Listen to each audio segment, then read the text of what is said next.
Pittsburgh Panthers. The temperature is 39 degrees. As you look at the Cathedral of Learning here on the campus of the University of Pittsburgh, the forecast for snow flurries later this afternoon. Happy to have you with us. Hello again, everybody. Jay Randolph along with Nat Moore. Today we look at two very talented coaches. First of all, for the Hurricanes, Dennis Erickson. Erickson, who is coming off his 100th victory, is a man who, I guess Edwin Pope said it best, doesn't have much of an ego. He understands that the only thing in football that is constant is change. And at Miami, a record of 50-5. Well, you're talking about a coach that has not lost a game here at the University of Miami in the month of November, and his toughest job today is getting his players to play up to their potential and forget about the weather.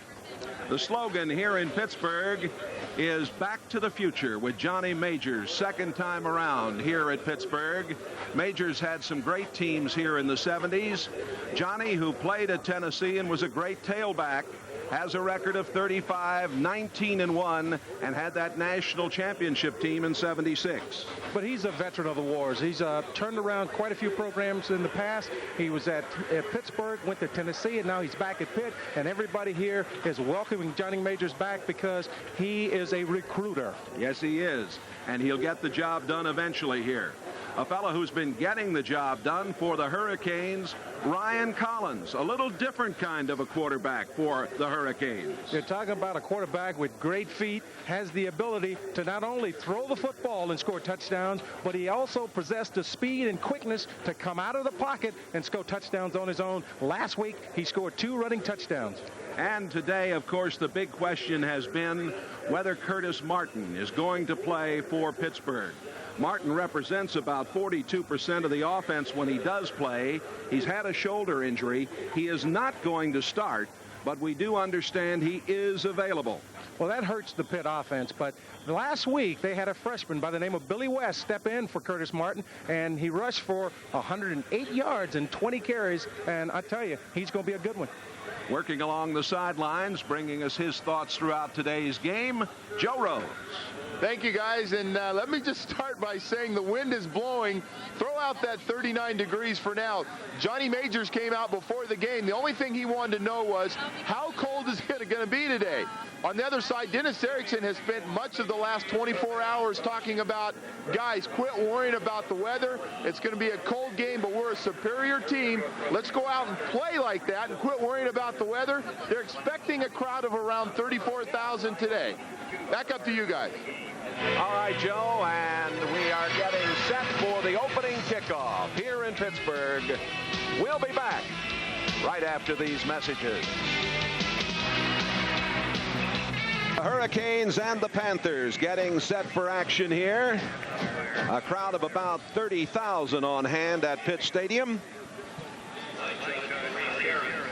39 degrees right now. The wind out of the northwest at 15.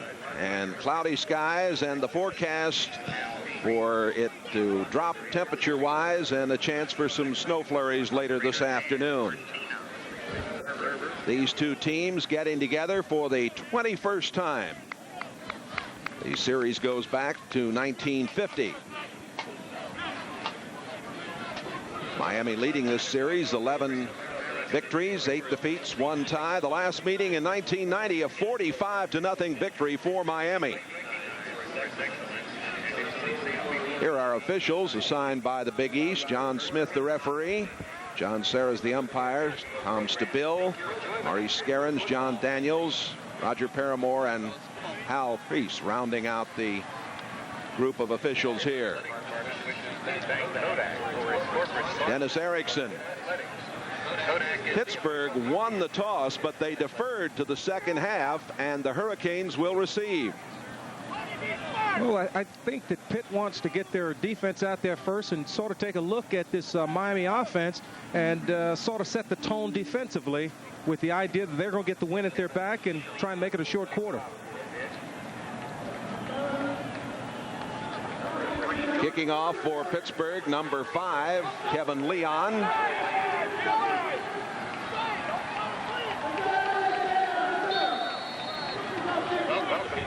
And And it is Jonathan Harris, number 3, and Dexter Ziegler, 34, back to receive. We hope you'll enjoy this one wherever you are. The Panthers 2-6, 1-3 in the Big East. The Hurricanes 6-1. And it is taken back there by Ziegler. He's up over the 30, 35, out to the 40-yard line. And leading the way was Kevin Leon, number 5, to make the tackle. Oh, the Hurricanes will set up shop at their own 40-yard line with Ryan Collins to do the quarterbacking.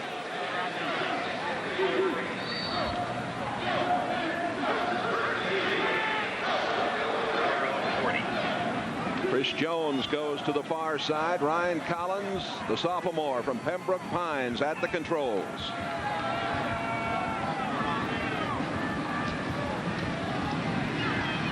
Getting the call up the middle. Darnell Bennett. Bennett, who is averaging 4.6 per carry. Jones, Bennett, Chris Jones, Harris, and Tucker, the backs and receivers for Miami. Harry Barber, Casey Jones, Darrell Green, Rumelski, the offensive line. A.C. Tillison now wide to the right, top of the screen. Collins out here to the left side to Stewart. Stewart over the 50, down to the 40. Stewart cuts back into the middle of the field, and he may go all the way. Turns it up a notch. Touchdown! Great run by James Stewart as he caught the ball, started upfield, and cut back against the grain and outran everybody to the end zone. Good running by James Stewart. All right, Miami! All right, Kane! He had one man to beat down the left side, decided to take it into the middle, and he really did turn on the afterburner here. Right, if you look to the left of your screen, you see James Stewart picking up his blockers downfield, Jonathan Harris out front, and he's got Chris Jones out front, but he decides, why run to the sideline? I'm just going to outrun these guys to the end zone as he cuts back. Good play, good execution by the Hurricanes. Dave Pruitt for the extra point. It is good, and the Hurricanes strike quickly and go up 7-0. So Dennis Erickson's club comes right out and scores in fine fashion. Scores in fine fashion, Jay, but that was just great execution of a very simple play. It was just a quick screen out to the Stewart, and in the process, as we look again, you see Collins do a good job of looking downfield, holding the linebackers, knowing all the time he's got this guy on the flat. Here comes the screen. There you see Casey Jones with a big block. And then Stewart just does the rest on his own, picking his way through the secondary. You picked up that block by Casey Jones, Nat. That really was the key to springing him out. Well, that's the key. Anytime you can get your linemen out front and they can get out there and knock down that first defender, that gives the back room to run, Jay. Stewart out of Vero Beach, the big sophomore. Stewart averaging 6.3 per carry coming into today's game. His longest run from scrimmage had been 32 yards.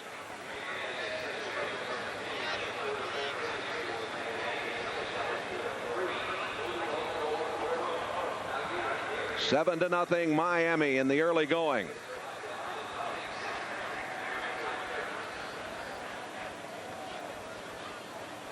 The Hurricanes coming off a 42-7 win at the Orange Bowl over Temple. 4 turnovers in that game. A lot of drop passes, and they strike quickly for the score here. Scott Barnwell will kick off. DeNorse Mosley, number 11, is back for the Panthers to receive.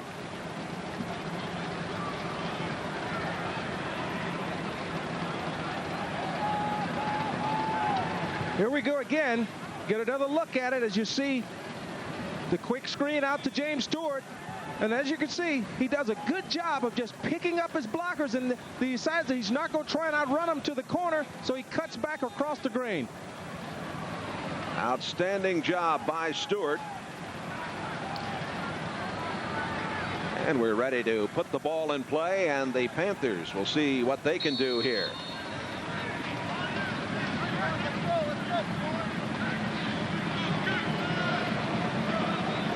Mosley averaging about 21 yards per kickoff return. Takes it at the 6. And runs into his own man and goes down at the 21-yard line. Leading the way for Pittsburgh was Gerald Simpson, number 45, along with Kevin Brinkworth, 41.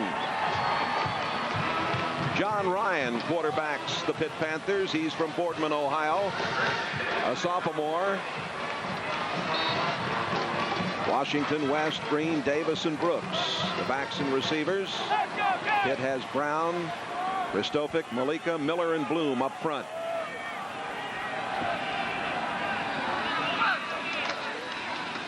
And the handoff going to Billy West. West got maybe a yard. Prine, Lopez, Sapp, and Patrick on the defensive line for the Hurricanes. Francis, Lewis, and Marley. Marley back in action this week.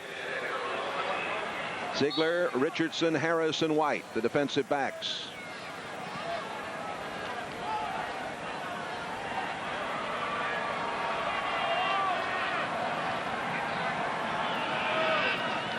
Second down and 10. Play action, and the pass incomplete out at the 25-yard line. It was intended out there for Maurice Washington. A good look at Ryan. He's completed 77 of 135 coming into today. There you see Kevin Patrick jumping up, and I think he deflected this ball to keep him from being able to complete the pass, because the fullback was open on that play. Maurice Washington came open on an arrow and out into the flat. 3rd and 10. Ryan has time and throws way wide of the intended receiver. He was trying to get that ball to number 87, Junior Green, the flanker. Green, a senior out of Miami's American High School. So it is 3 and out for the Panthers, and their punter Nate Cochran will come on, a freshman, averaging 42.8. Jonathan Harris back to receive. Harris averaging 4.3 per punt return. This is a driving kick taken at the 32. Harris to the far side at the 40. Midfield. Down to the 45 and brought down along the sidelines near the 43-yard line. Excuse me, Jay, I think that was Jamie German. Miami's been trying to inject some offense into that punt return. It was German, number 7. You're correct. And we have the first penalty of the game, clipping indicated against the Hurricanes.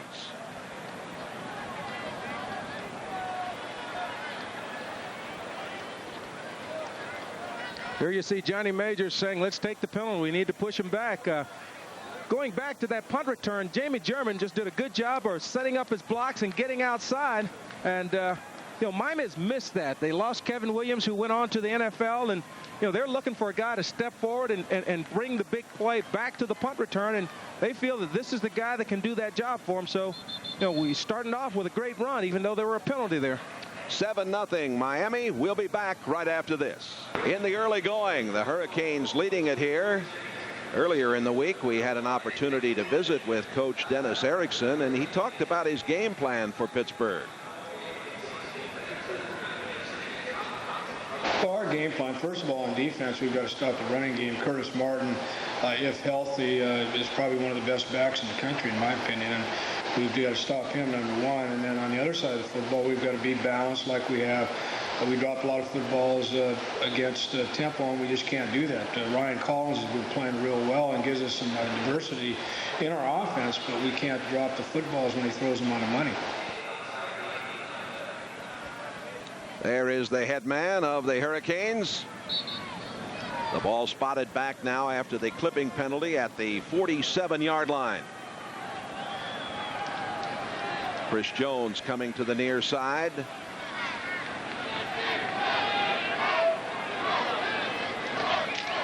And Collins handing off to Bennett. Bennett bangs down close to a first down at the 43-yard line of the Panthers.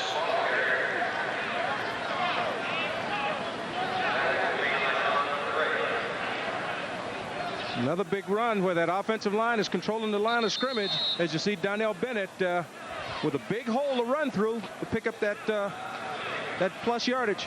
And McCray, the right outside linebacker, 67, made the tackle. They're going to measure here to see if he got enough for the first down. Jay, this has been an offensive line that's, it's gotten better. It's a very young offensive line. They're only going to get better. They've got one senior with Rudy Barber, and as the weeks have progressed, they've not only done a great job of protecting the quarterback, but as we can see here early in this ball game, they're coming off the ball, controlling the line of scrimmage.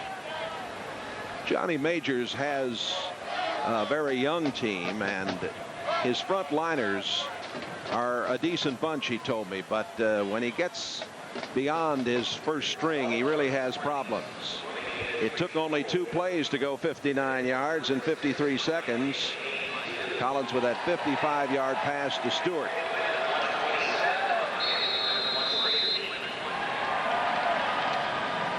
Second down and inches at the 43-yard line.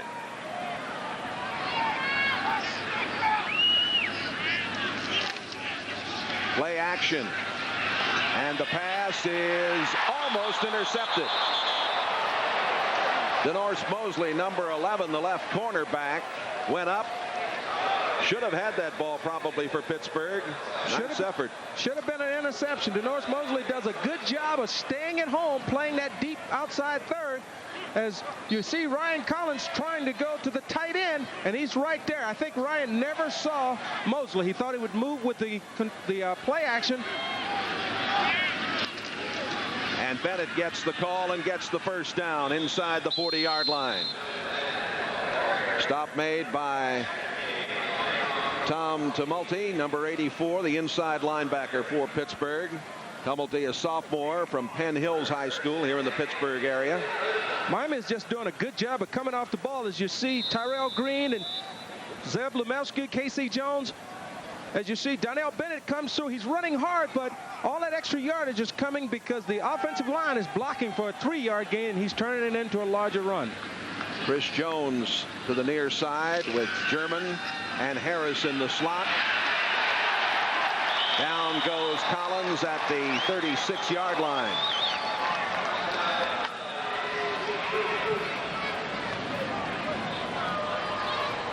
Let's go back and take a look at this sack.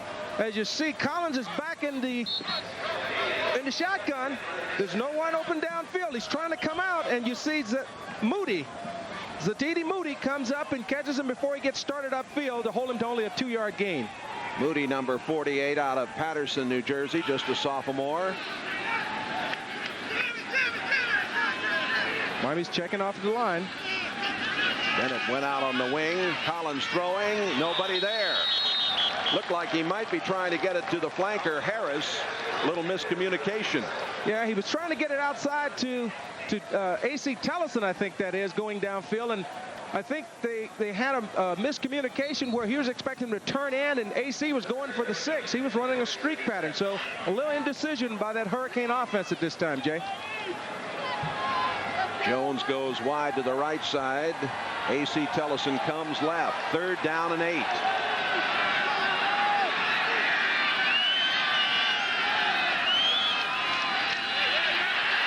Collins pressured a little bit, completes it out there to Chris T. Jones. And it looks like he's got the first down at about the 28-yard line. Good job by Ryan Collins under a lot of pressure here as Pitt comes with the blitz. They've got some pressure on him. He steps up, throws the football, and this is the money guy, Chris T. Jones, knowing what he has to get for the first down, leaning forward to come up with a big first down play here. Here's another look at it. Number 90 coming in, standing in the pocket, and watch this extension by Chris Jones. Right there, he doesn't have the first down, but he leans forward, comes out with the big play. Yeah, he fought away from Mosley, who made the tackle to get the first down. Stewart inside the 20-yard line, penalty marker down. Tackle made by Tumulty. I think they caught the tight end for holding there. James Stewart was able to get around the corner, but that was due to the fact of a little holding by the tight end. As we see Miami walking back.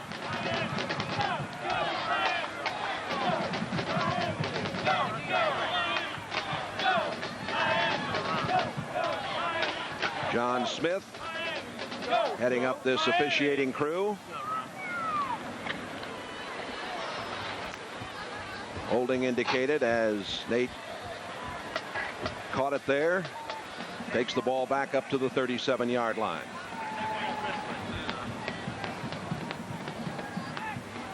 That's Greg Smith. That's the offensive line coach, and he's got to be proud of his kids. Last year he suffered through a tough season, and this year they're really coming off the ball.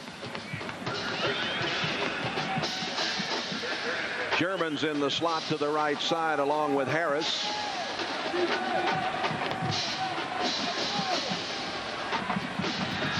From the shotgun.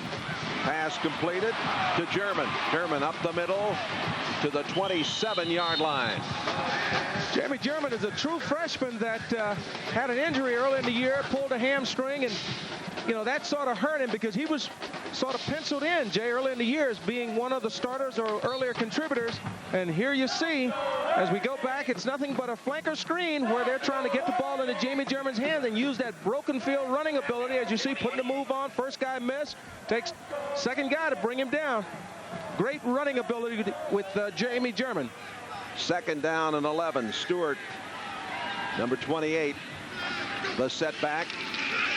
Out it comes to Stewart. He's at the 30. Turns it on at the 20. Down to the 10. Down to the 8-yard line. Stewart, who picked up the first touchdown in this game, brought down by the free safety, Doug Whaley, number 24. Yeah. But if your free safety is making all the plays, you're in for a long afternoon. Here's another little quick flare pattern to James Stewart where he just outruns the defense. Goes down, he takes on the defender and goes forward for another 5 yards. Stewart with outstanding speed at 6'3" and 235 pounds. Bennett returns to the backfield. Jones split to the left side. Tellison set right. First and goal from the 8-yard line. Another play action fake. Collins has time, throws over the middle, and it is a touchdown. The catch made by Dietrich Clausel, the tight end. Clausel, the junior from Gulfport, Mississippi, his 11th catch of the season. Big catch, caught it in traffic. We had defenders all around him, and Ryan Collins comes out, showed very good poise as he sees this guy wide open and goes to the tight end in the back of the end zone. Good concentration by Dietrich Clausel to come down for 6. Tellison also wanted that ball. He said, throw it to me, but he didn't get it. Well, Tellison was wide open in the back of the end zone, but Dietrich Clausel was a shorter pass, and Ryan Collins picked out the right guy to get 6. The point after by Pruitt, and Miami is up here in the first period, 14-0. Here we go again with a low-angle replay as you see the play-action pass with Collins coming out, showing you his mobility, and then he gets a lot of zip on the ball to Dietrich Clausel for the touchdown with Panther defenders all around him. We'll return to Pittsburgh right after this. Miami leading 14-0. Good toss from Collins to Clausel here. As you take a good look at the play action here, fakes to Donnell Bennett, comes outside, gets outside of the pocket, and Dietrich Clausel, you'll see coming to your picture as he finds the open area, catches the football in traffic.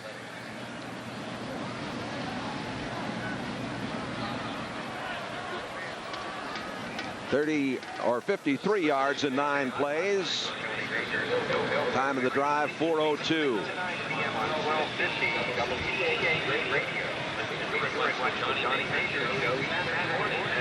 Barnwell ready to put the ball in play. The senior from Hollywood Hills. DeNorse Mosley, number 11, back to receive.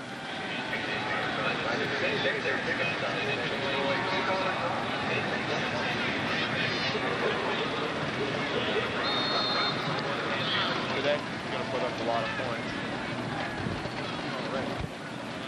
5 minutes.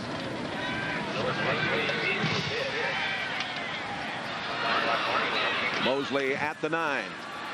Out of the 20, 25. Gets to the 29-yard line. Jay Mosley had a hole there, but it closed in a hurry for him, and you know, that's that Miami special team. Yeah, he's right there. Kevin Brinkworth, the linebacker, number 41. Coming up to make the play, also Twan Russell was there, number 45. Let's go down to Joe Rhodes. The big play has been so important, this University of Miami football team, throughout the years. Dennis Erickson said, if we're going to compete for a national championship, we've got to get it back. I think you see it early in this ball game today. Some big plays by Mr. Stewart. And here is a big play by the Miami defense as they tried Billy West over the right side. Warren Sapp did a good job of shooting the gap and was able to make contact with Billy West before he can get started upfield, throwing him for a 2-yard loss. Excellent play by Warren Sapp, the right defensive tackle.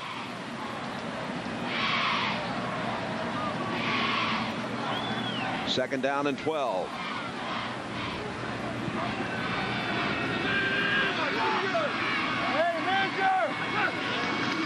Miami showing the blitz. The handoff going this time to Billy West again, and nothing there.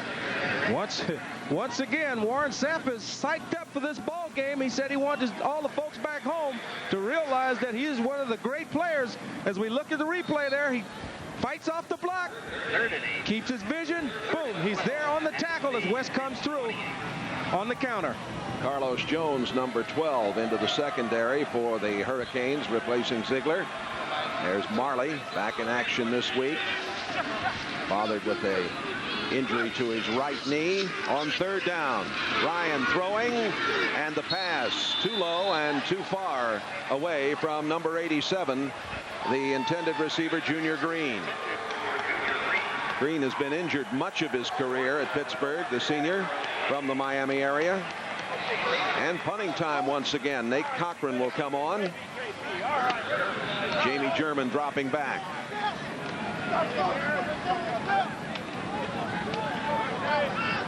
.7:35 to play, first period. Miami leading 14-0. Fair catch called for. German gathers it in at the 30-yard line.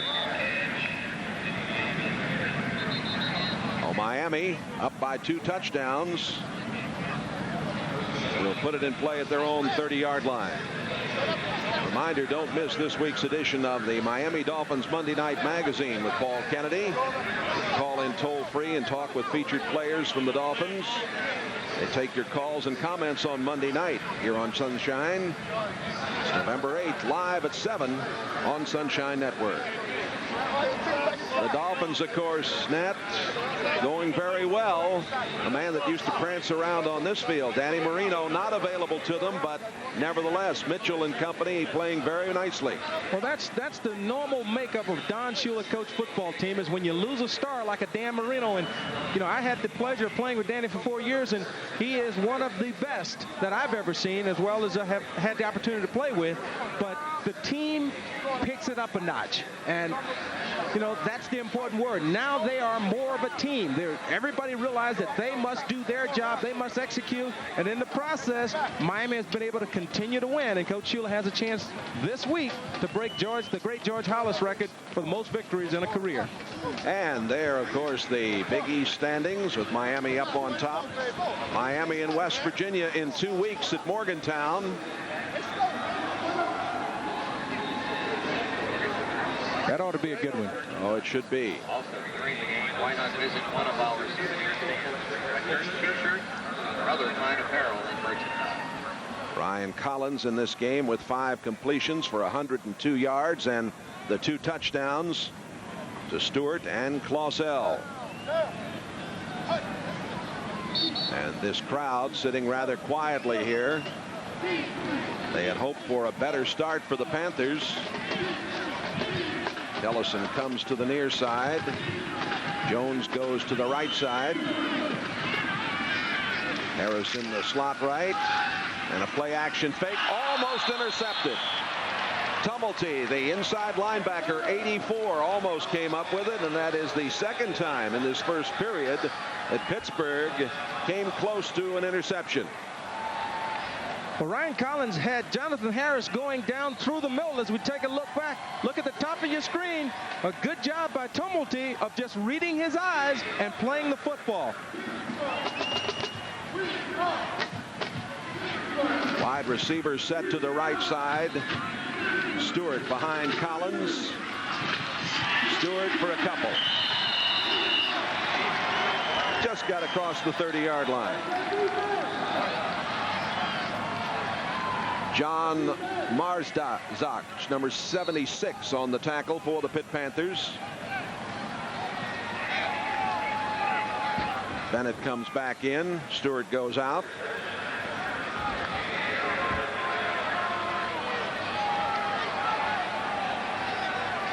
Tellison goes to the right side, and Jones comes to the near side for Ryan Collins. In motion, Bennett to the right side. Over the middle, and it is complete. The catch made by number 81, Syl Tucker, the tight end, at the 42-yard line. He was hit by David Sumner, the strong safety, number 46. Tucker just does a good job of running a route. Then you see him come underneath of the linebacker. He's got man coverage, catches the ball. No, he's going to get hit, protects it. He's slightly injured, but just a great route by Syl Tucker where he beats the linebacker underneath. He's a 6'6", 230-pound sophomore tight end that has really come into his own this year. And Tucker out of Douglas High School in Oklahoma City, making his 14th catch of the year. And as you mentioned, he's shaken up. They're attending to him there at the 42-yard line. The Panthers coming off a win 9 days ago over Rutgers, 21-10. Both of their wins came on Thursday night. There is Tom Bart, number 90, the right tackle for the Panthers. And he is not in the lineup right now. He's their top defensive lineman. Well, here you see everybody coming in, and he twists his knee as he's going down, but he did a good job of knowing he was going to get hit and protecting the football. Hopefully that he's going to be all right. It's not a serious injury, but a great play.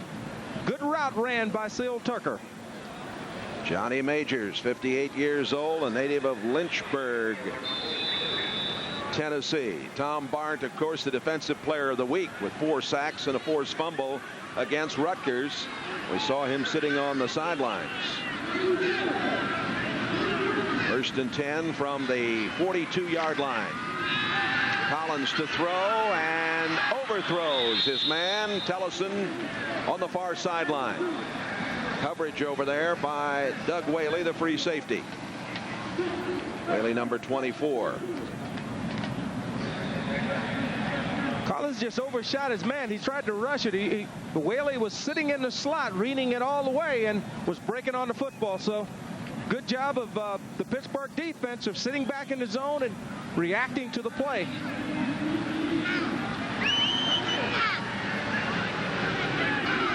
On 2nd down. Harrison the slot right, the handoff going to Bennett. And Bennett brought down on a fine play by Sumner. Here we take a look at Syl Tucker over on the bench as they work on him a little bit there. Trying to check out his knee, and you see the doctor there, Dr. Uribe.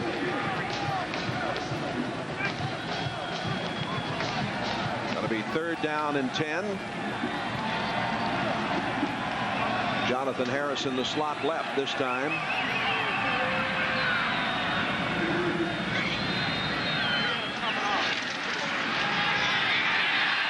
Collins running out of there, and he is brought down at the 44-yard line. Leading the way, Marzdock, 76, Robbins, 65 for the Panthers. So the defense for the first time is able to stop the Hurricane. Right, here you see Pitt for the first time today come with the blitz. They're bringing everybody. Brian Collins reads it, but there's just no room to run. As you see number 76 come off to make the tackle. Mike Chrissy with a short punt. Jay Jones downfield lets it go. It goes out of bounds at the 17-yard line. So when we come back, it will be Pittsburgh's ball at their own 17-yard line. Miami leads 14-0. Now this timeout. Move it. Cool it. Silver. Bullet. Rock it. Smooth it. Silver. Bullet. Play it. Pull it. Take it. Taste it. Live it. Love it. Say it. right beer now. Grab it while you can. Have a right beer now. The Miami Hurricanes. Nobody plays better than they do. And nobody covers the Canes better than CaneSport. 21 times a year, CaneSport takes you inside the locker room and inside the coaches' minds for the most comprehensive coverage anywhere. Each issue brings you complete game analysis, exciting action photos, and more. To order CaneSport, call 1-800-635-CANE. Or by mail, send $31.95 to CaneSport, Miami, Florida. CaneSport. Don't miss an issue. Order now.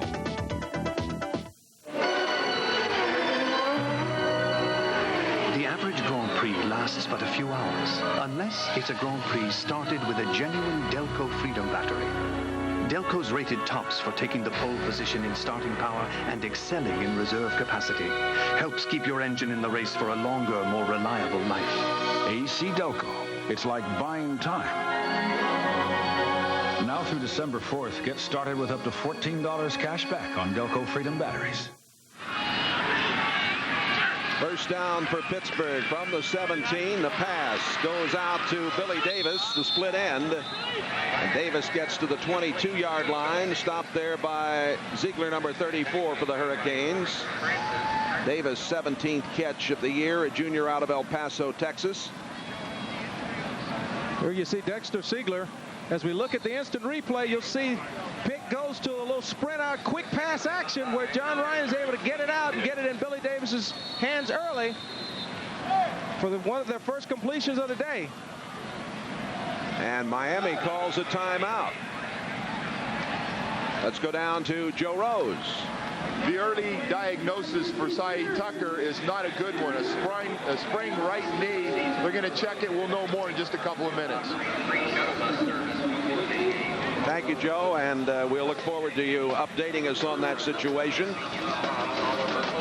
Well, let's hope that it's not serious, but I tell you, Jay, University of Miami has got one of the top physicians in the country, and Dr. John Uribe's done two surgeries on my knees, and I can say that I'm healthy.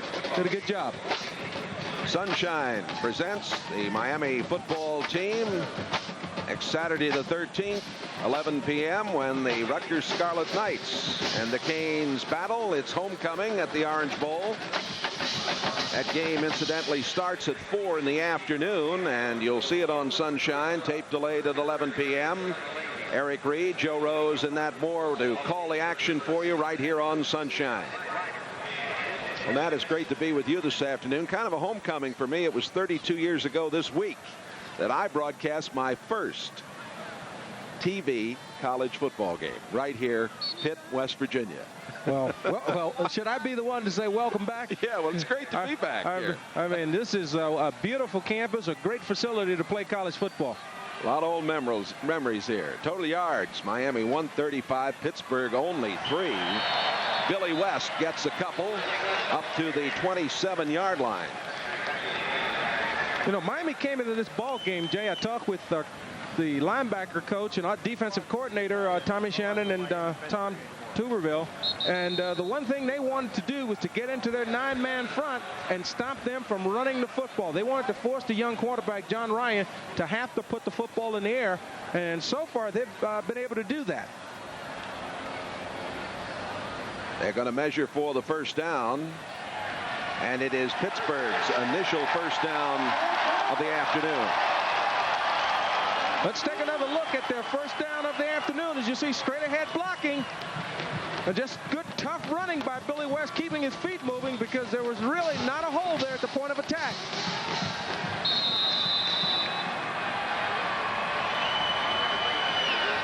John Ryan quarterbacking the Pitt Panthers, just a sophomore.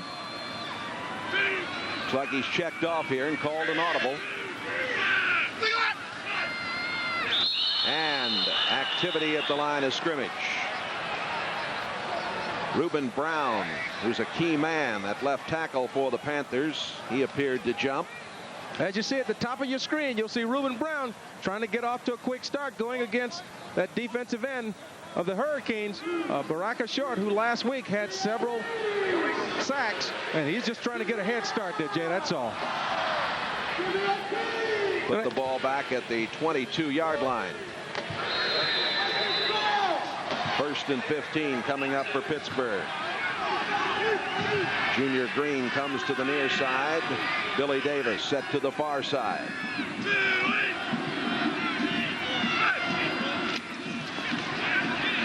Ryan, a quick toss, and the catch made on the far sideline. The catch made by number 23. Coming away with it, Curtis Anderson. Curtis Anderson does a good job of just running a little fade route. He's got Paul White in front of him. John Ryan goes back 3 steps. He's not open early, just tosses it up. Good job of concentrating, catching the football before C.J. Richardson gets there. Second down and 1.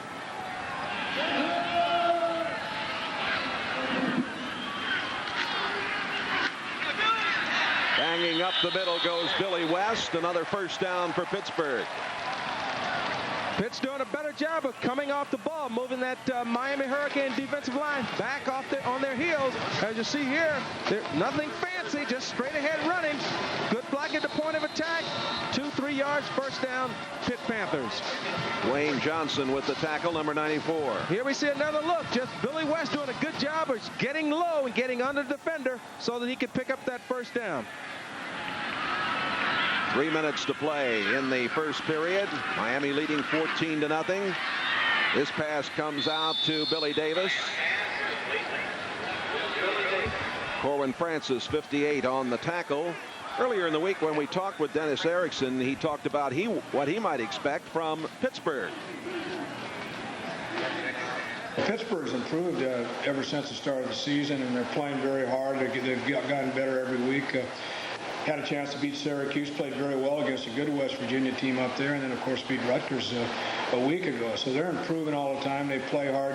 Johnny's put a lot of his character in that football team and some of the tradition that he built at Pitt a long time ago. So they're playing a lot better than they did earlier. Second down and 7. A handoff goes to Chad Dukes, number 40. Dukes, a senior out of Albany, New York, averaging 6 yards per carry. Coming up to make the play, Kenny Holmes, number 90 for Miami.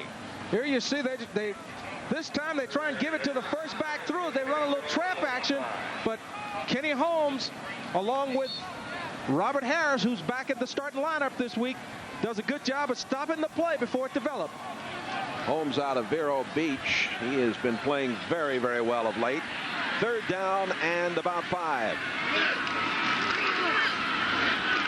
Out it comes here to Billy West, and West got the first down as he moved it into Miami territory at the 48-yard line. John Ryan did Harris on the tackle. John Ryan just did a good job there of getting rid of the football. He read the blitz as Rohan Marley was coming and getting the ball out to Billy West early so that he could get turned upfield and go for the first down.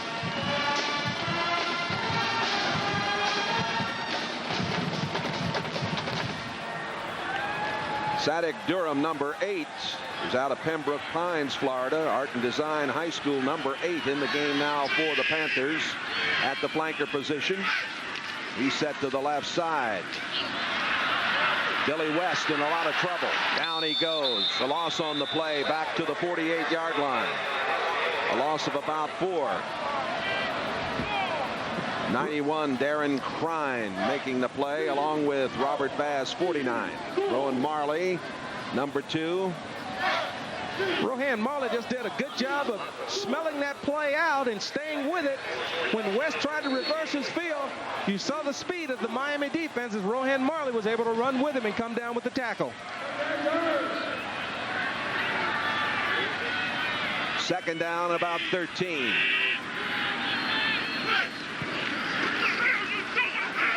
Ryan's in trouble, and he is sacked at the 40-yard line. Leading the way, Warren Sapp, number 76.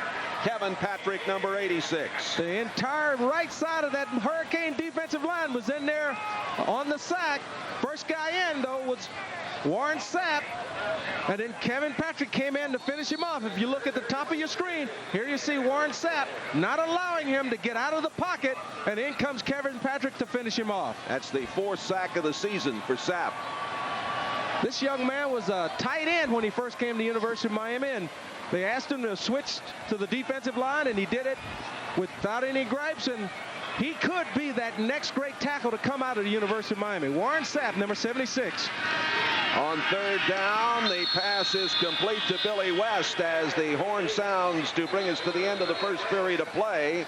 West far short of the first down, brought down at the 45-yard line at the end of one quarter here at Pitt Stadium. Miami 14, Pittsburgh nothing. Along with Nate Moore and Joe Rose, Jay Randolph at Pitt Stadium, the Steel City of Pittsburgh. A gray, cold afternoon, although the skies are brightening a little bit overhead. Nate Cochran to do the punting. Jamie German downfield. German takes it at the 13-yard line. Cuts it back into the middle at the 20, 25, 30. Up to the 40-yard line, still going out to the 43. A fine return by Jamie German. This is what the Hurricanes have been looking for, a guy back there that can make a big play on special teams, and Jamie German shows you why. They've got so much confidence in this young man out of Fort Myers, Florida, as he takes that punt, goes right, and then turns it upfield for a big gain. He was stopped by number 67, John McCray, on the play. Tellison coming to the near side in the slot with Christy Jones. All the receivers set to this near side on first down. The handoff to Bennett. Bennett banged out of bounds as he got near midfield by David Sumner, number 46, the strong safety. Sumner's had to make a lot of tackles in the early going. He's having to make a lot of tackles, and when your strong safety is doing that, it's a long day for your defense. But let's give Diedrich Clausel a lot of credit, because he's the guy that's doing a good job on the linebacker that's enabling Bennett and Stewart and all these running backs to get outside. Diedrich Clausel doing a good job. Same setup again with the wide receivers to the near sideline on second down and 6. Stewart, first down at the 45-yard line.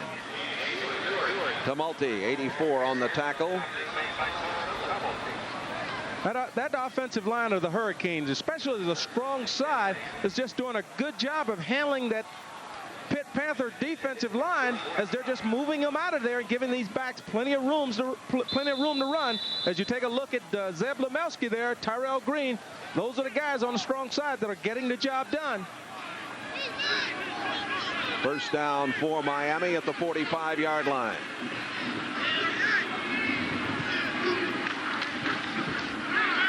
Fake to Stewart. On the run, Collins goes down. Collins brought down along the 46-yard line by Marzart. This young fellow who is just a freshman, number 76. Del Seagraves, number 91, also on the play. He just does a good job of fighting off the block and continuing to pursue. Ryan Collins feel the pressure, but it's a little too late as he tries to get out of there. Here's an end zone look at play action pass. He feels the pressure, but it's a little too late. Jones to the far side, Tellison to the near side, second down and 11. Collins trying to find somebody, and he does get it to Bennett in the middle of the field, and Bennett gets it near the 41-yard line. There you saw the ability of a Ryan Collins on what should have been a big loss. He's able to use his quickness of feet. Pitt does a good job of smelling out the screen, but instead he scrambles around. Pitt sitting back in their zone defense, and here we see just a good job of him finding Donnell Bennett sitting in the middle, gets him the ball. He's able to stay away from a big loss. We've got a Pitt Panther down. An injured Panther at the 40-yard line. And the medical crew attending to him.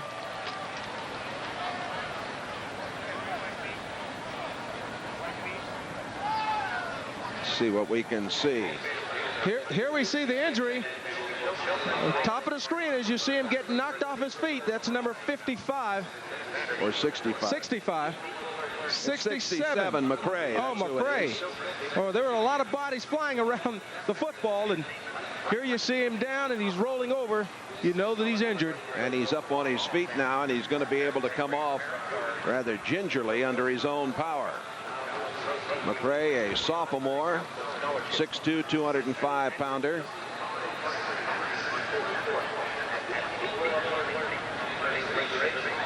Chuck Drisback is the defensive coordinator for Johnny Majors.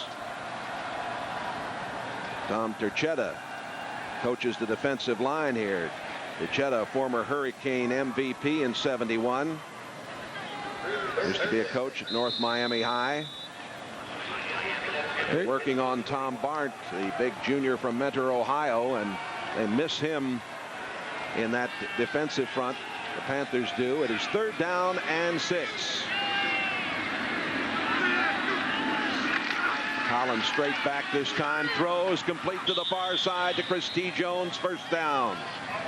Christy Jones has developed into Miami's big play receiver or possession receiver. He's the guy that when they've got to have the 1st down, you see Collins and the Miami Hurricane quarterbacks looking for him. He backs out, looking all the way, knows where he wants to go with the football, gets it out there. Chris Jones is open, 1st down. You have to be impressed with Collins' ability to scramble. We've talked about that, but I'm impressed with his arm strength, too. He's got tremendous arm strength, and he just brings so many qualities to that offensive football program because not only can he scramble when he's under pressure, but they can bring him out of there by design.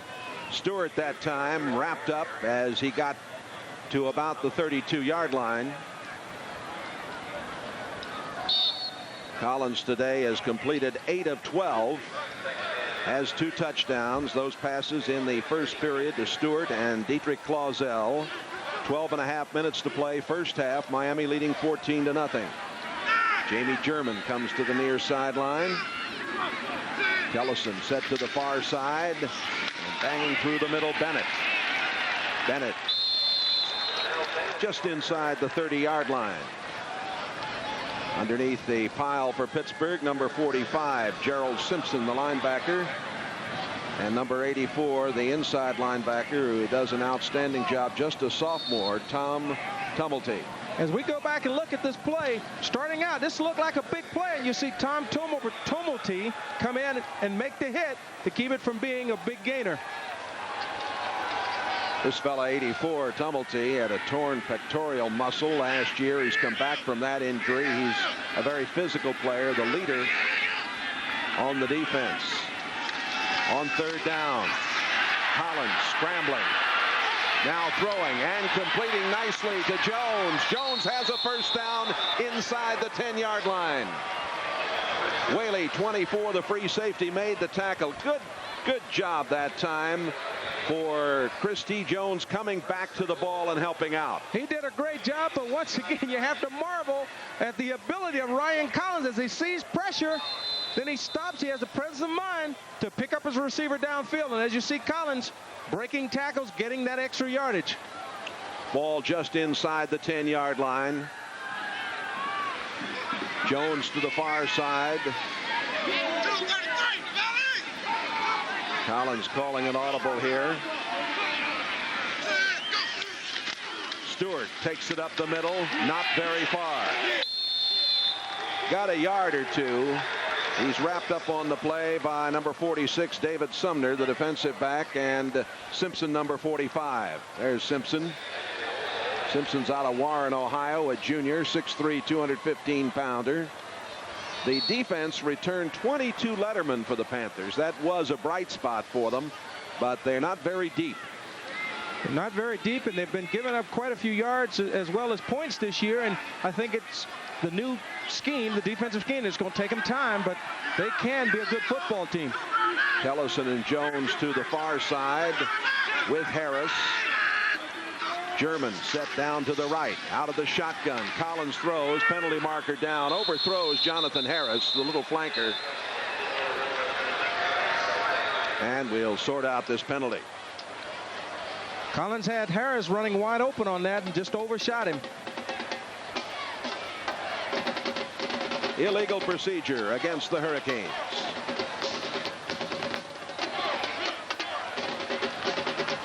It'll be interesting to see if they take the penalty, but let's take a look at this, the last play where you see Collins back in the shotgun. And as you look at your screen, you've got your 3 receivers out wide, and they're just going to flood an area and bring Jonathan Harris underneath out in the flat. Sherman goes out of the lineup. Bennett coming back in. Panthers didn't get the opportunity to practice here yesterday, and for that matter, neither did the Hurricanes. They sent the Hurricanes to Three Rivers Stadium to practice. Well, that was good. They got a chance to go over and see the Steelers practice, as well as see Leon Searcy, who was a great Hurricane that was very instrumental during the championship days. Over the middle, touchdown to Chris T. Jones. Third touchdown pass of the afternoon for Ryan Collins as he put that one on consignment to Jones. He just did a good job of pumping, hanging in there, pumping, and waiting for Chris Jones to come open. You see him at the top of your screen. Everybody clears out. He runs a little crossing route. Ball's up high, but he goes up, gets it. Sure-handed receiver, Chris Jones.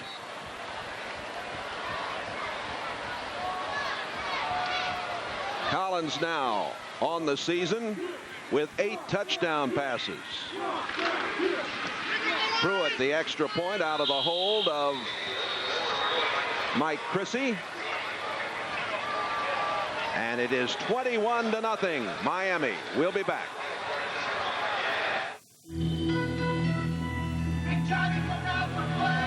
When you go out to play, you're gonna get thirsty.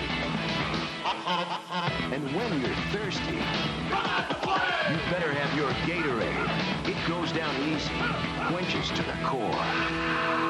Quenches your deep down body thirst 30% faster than water.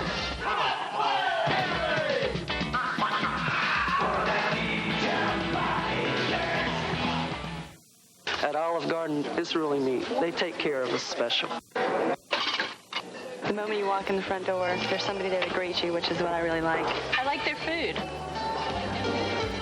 It's a really good value. The pasta is fresh, tender, yet firm. Yeah, I used to like chicken parmesan the best, and right now I'm into the manicotti. It's like an Italian street festival in a lovely garden setting. The Olive Garden. Come visit us again soon.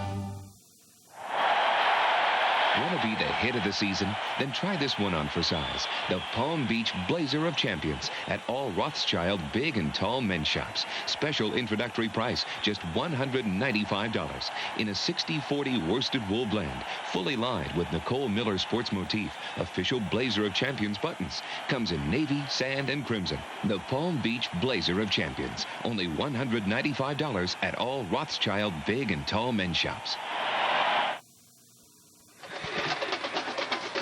21-0 Miami. Let's go again to Joe Rose. Bad news at the tight end position. Saeed Tucker apparently has torn ligaments in the right knee. It doesn't look good for the rest of the season for Saeed Tucker. Well, that is bad news, Joe. And there's the man that caught the touchdown pass. Chris T. Jones, number 85. Out of Cardinal Newman up in West Palm Beach. Here we go. If we take another look at it, you got a headshot of Ryan Collins, and here you see what he sees. He's looking for Chris T. Jones all the way. He's got plenty of pace. He pumps. Now he's open, delivers the ball, and you see Chris Jones just does a good job of going up high, sacrificing his body to come down with the reception. And Barnwell ready to put it in play to the Panthers. Mosley back to receive. Mosley from the 5-yard line. At the 15, brought down at the 17-yard line, and leading the way, Willie Phillips, number 55. Collins with 3 touchdown passes in this game to Stewart, Clausell, and Chris T. Jones.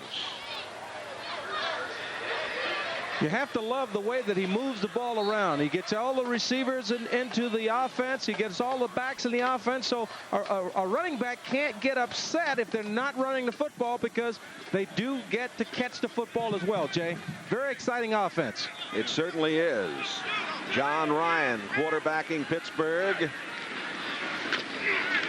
The handoff going to Martin. And we see Martin in the game for the first time. Curtis Martin who has 812 yards, 5.3 average. Martin just 44 yards away from becoming the number 4 all-time rusher in Pitt history. He's out of Alderdice High School here in the Pittsburgh area, been bothered by a shoulder injury, and he has been missed in this offense. Well, he's been missed solely, and he's the type of back that, talking with Coach Erickson, here's a guy that they tried to recruit. They tried to get him down to the University of Miami, and they felt he could play there, so you know he's a quality back. Green and Davis set to the near side, and Ryan goes to the far side. The pass to Dukes. Dukes, the senior from Albany, New York. And he gets it up across the 30-yard line for a first down. Here we take an end zone look at it. You see Dukes just checking out in the flat. No one picks him up. Ryan gets him the ball early, gets it to him on the money, and he's able to break the tackle of Twan Russell and get upfield for a first down. At last scoring drive, 57 yards, 11 plays. It took 4:42.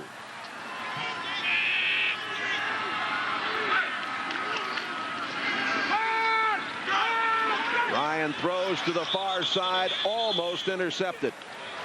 Dexter Siegler, he's the thief in the Hurricane defensive secondary. He's noted for picking the pass off, and he just did a good job of reading the play, breaking on the football, and nearly came up with the interception, and that would have been 6, Jay.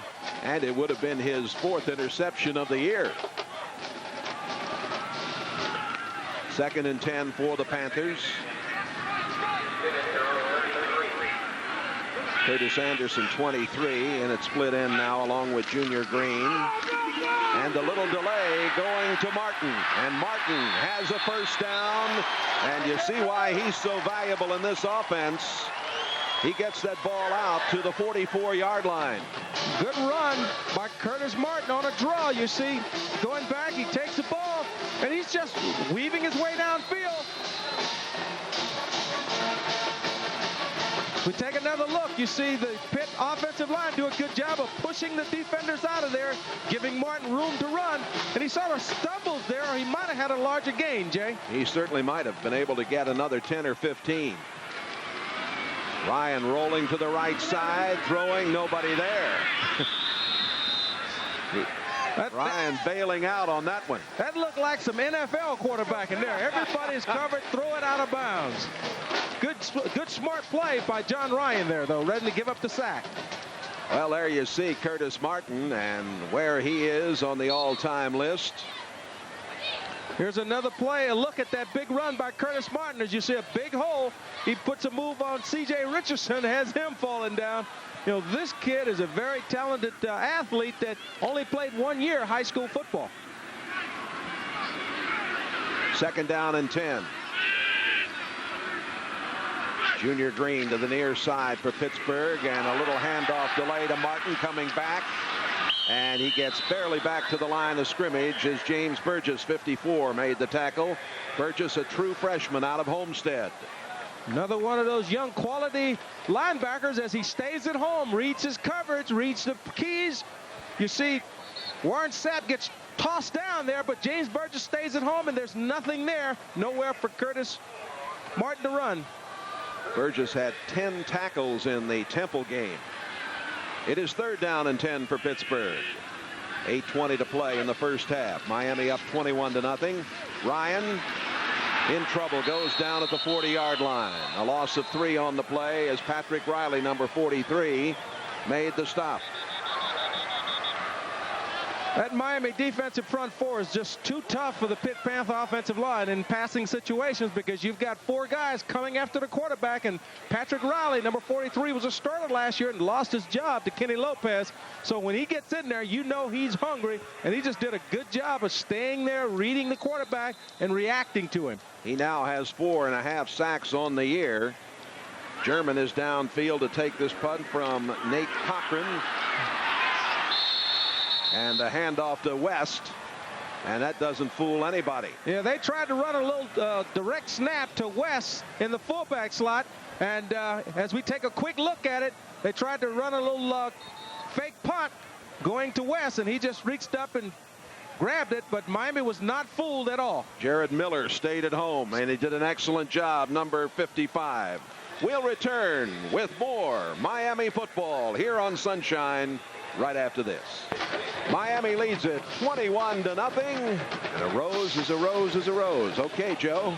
Thank you, and I just wanted to start by saying last week 6 drop balls by University of Miami football receivers. It was very important for those guys to get off to a good start today. A lot of pressure on them. So far, they've been excellent holding on to that football in this cold weather.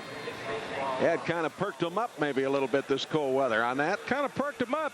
You know, you play against a tempo. You're coming off a big victory against Syracuse, and they just weren't motivated. They weren't focusing in. Where this game here, they come in, the weather's a little cool, a little chilly, shall we say, and the ball is slick, but they're doing a good job of concentrating, focusing on the football as we look at the stats there with Miami moving the football well. Johnny Majors went second in the Heisman voting to a Notre Damer. Tell you about that in a minute as we get the handoff to Harris on the far side. He's got a blocker out in front of him. Clausell out there to help out, and he is run out of bounds near the 27-yard line by Clark Hayes, number 43. A.C. Tellison on this play, on this reverse, came back and threw a bone-crushing block. And if you look at the left side of your screen, here you see Jonathan Harris is coming back, and all of a sudden, all you see is a defender that's down with A.C. Tellison standing over him. You didn't get to see the beauty of that block, but when your receivers are out front blocking, you pick up big yardage like that last play. And a first down. Christy Jones set to the right side. Collins fakes, gets away, and steps out of bounds after picking up a few. He got to the 22-yard line, run out of bounds over there by Clark, number 43. Talking about Johnny Majors. Here's a good look at their defensive zone coverage.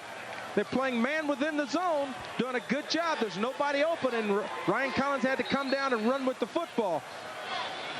Well, to finish that story about Majors, the Notre Damer that he finished second to in the Heisman voting was a fellow named Paul Horning in 56. That's not bad company to finish second to. Yeah.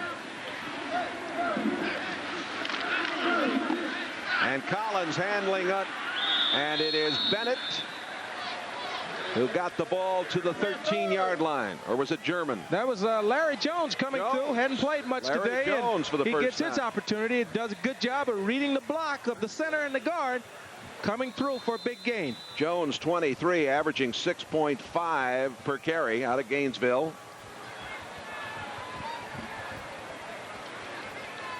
Tellison and German coming to the right side with Harris. First down at about the 14-yard line. Collins, and it is incomplete. Trying to get it to German. The coverage, good coverage by Whaley, number 24, the free safety. Doug Whaley did a good job of staying with German all the way. It was a long pass, trying to run a corner route on him, and he didn't bite. Did a good job of staying at home, reacting to the football. As you see Jamie German come back to try and take it away, and just good defense by Doug Whaley. As you see it, here's another look at it. He hasn't beat for a second, but this is a long play, and it took the ball a while to get there. On second down. Collins looking right, all his wide receivers out there, throws behind Jonathan Harris.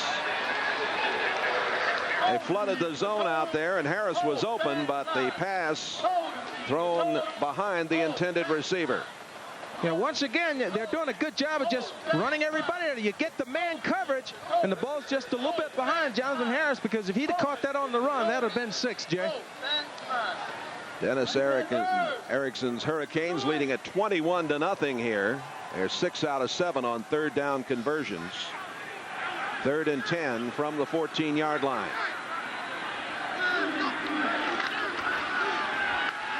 Collins throwing, and there he is. Touchdown to Jamie German. 4 touchdown passes for Collins as he hooks up with the freshman from Fort Myers. That's just great play calling by Dennis Erickson. They tried it once, it didn't work. They got him in the zone, And once again, they come back to the same play to Jamie German. We're going to try it till we get it right, and we get 6. Good play calling by Dennis Erickson. Good toss by Ryan Collins, getting the ball to Jamie German. Here we take another look. He's going to him all the way. Good touch on the football as you see him throw it up and over. Pruitt will attempt the extra point. It is up and it is good. Pruitt now is 30 of 30 this season with his extra points. 28-0 Miami. We'll be back right after this. This may look like an ordinary compact disc, but actually, it's an interactive encyclopedia. A stimulating match with a tennis pro. An interactive adventure through fantastic worlds. A glimpse into the world of Vincent van Gogh, or even a feature-length Hollywood movie. This is CDI, Compact Disc Interactive. A new world standard in multimedia home entertainment from Philips Electronics. You might expect to pay over $1,000 for an entertainment system that does this much, but now you can own a Philips CDI player for only $499. You can choose from more than 100 interactive titles by world-renowned publishers. CDI titles start at just $15. During the special TV promotion, we'll include Compton's Interactive Encyclopedia on disc, a $299 retail value, yours free during this limited time offer. Call the number on your screen now for a free brochure and for the location of your nearest CDI retailer. The best time in Key West is the week of November 7th through the 13th. The Pierre Cardin Key West World Championship Super Boat Race. See these awesome boats blast by close up. Feel the spray. Catch the excitement. It's the largest field of super boats in the last 4 years. Plus a week of Key West parties and fun. The Key West Super Boat World Championship Race. Presented by Pierre Cardin Watches. For the best time. Don't miss this race week in Key West. Miami 28, Pittsburgh nothing. We have 6.5 minutes remaining. First half, hard-hitting hockey action continues here on Sunshine. The Panthers take the ice at the Forum in Montreal to face off against the Canadiens Wednesday, November the 10th. That's live on Sunshine at 7. Florida Panthers, Montreal Canadiens. Barnwell kicking off. Norris Mosley up over the 15, the 20, breaks out at the 30, and gets to the 33-yard line. A tackle made by 49, Robert Bass. Mosley did a good job of following the wedge, hitting it up in there, and almost broke it for the big one as he tripped as he came through the wedge. The 4th scoring drive of the afternoon for the Hurricanes. 38 yards on 6 plays. It only took 1 minute and 14 seconds. Collins with 4 touchdown passes this afternoon.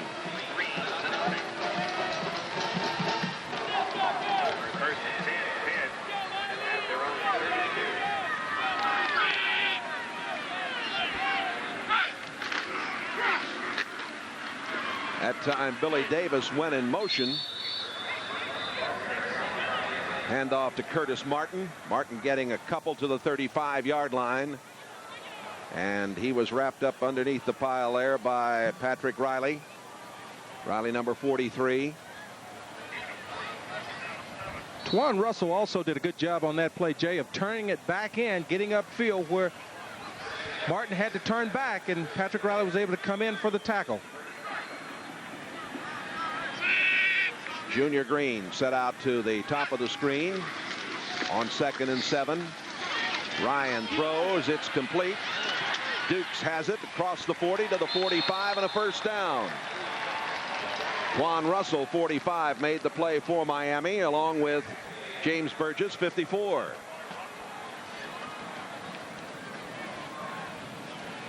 Let's see if we can get a good look at how Dukes came open on this play. As you see, Ryan going back, does a good job, knows he's got to back out in the flat, gets it to Dukes. Dukes put a move on, goes forward for the first down. Green and Davis this time are both set to the right side. As you get a look at Chad Dukes there from Albany, New York. Look out, it looks like a busted play. Yes, indeed. Ryan goes down back at the 35-yard line. Hardy, number 59, the defensive tackle, in there for the sack. Here we see John Ryan coming out. He's trying to run a little bootleg action, but Corey Hardy is not fooled, stays at home, and is there to come up with the sack before he even get outside the pocket. The loss is back to the 36. Excuse me, Jay. That play just takes too long to develop against a defense that is as quick as Miami, that everything has to be quick. Otherwise, you don't have time to complete it. 4:47 to play in this first half, and that is Martin banging up the middle. Gets the ball back across the 43-yard line. Twan Russell, 45 on the stop. Curtis Martin with 6 touchdowns this year and 812 yards coming into today. Here you see what Ray Perry sees as he's locked up with the offensive guard. But I tell you, this kid, Curtis Martin, has some jets. He has the ability, once he sees a hole, he's through there, and that's why they have to have this guy healthy. He's vital to their offense. He got a nice block from Chad Dukes, his fullback, number 40 on the play. Ryan going long, and it is intercepted. Picking it away was Jones, number 26. Junior Green, the intended receiver. Aaron Jones, the freshman from Merritt Island, Florida, his first interception. Well, here you see Patrick Riley comes free, and the ball is underthrown, and Aaron Jones is just in perfect position to come down and take the ball away from Green. As you can see, there's nowhere for John Ryan to step up as Patrick Riley comes in and puts him on his back as he's releasing the football. And happiness reigns for young Mr. Jones over there. From the 15-yard line. Miami up 28-0. We come back into Pitt Stadium. And the handoff here going to Jones. Larry Jones is across the 40-yard line all the way up to the 43 before David Sumner, the strong safety again, 46, making the tackle. Jones starting the day with a 6.5 average, his longest run from scrimmage, 32 yards. I'll tell you, this kid has great balance to be 6'3", 230 pounds. Larry Jones came around and jumped over a guy, lost his balance, was able to put his hand down and pick it up and go for another 15 yards. Good running by Larry Jones.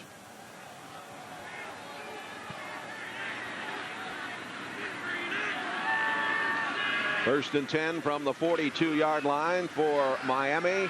And at quarterback now, Costa. And Costa throws. It is complete to Marcus Welby, number 88, who is in there now as a wide receiver. So after throwing 4 touchdown passes, Collins gets relief from Frank Costa. Well, Frank Costa started the year as the #1 guy. Had some problems against Florida State, and Ryan Collins came in and took over the starting spot, but he's a very capable quarterback that knows how to move this Miami offense. Costa, 95 completions out of 179 coming into this game. And it looked like the right side of the Pitt line jumped first. We'll wait and see.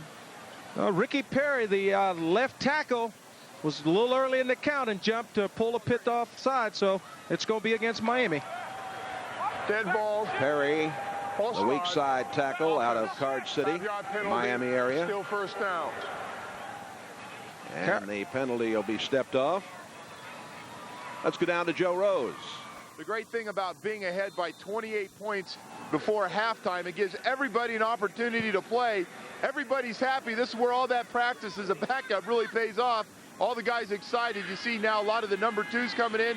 Frank Costa will now get a chance to play a lot at quarterback for the rest of this day. Back to you guys. And a little delay in the handoff to Larry Jones, and he is hit immediately on the play by Mike Hallepin, number 94. Hallepin, a sophomore from Apollo, Pennsylvania. As we go back and look at the ground level replay here, you see he hands it off to Larry Jones, but there's nowhere to run, and Hallepin is just doing a good job, but Jones breaks the tackle, keeps his feet moving, and the whole Pitt defense comes in and finally stops him for no gain.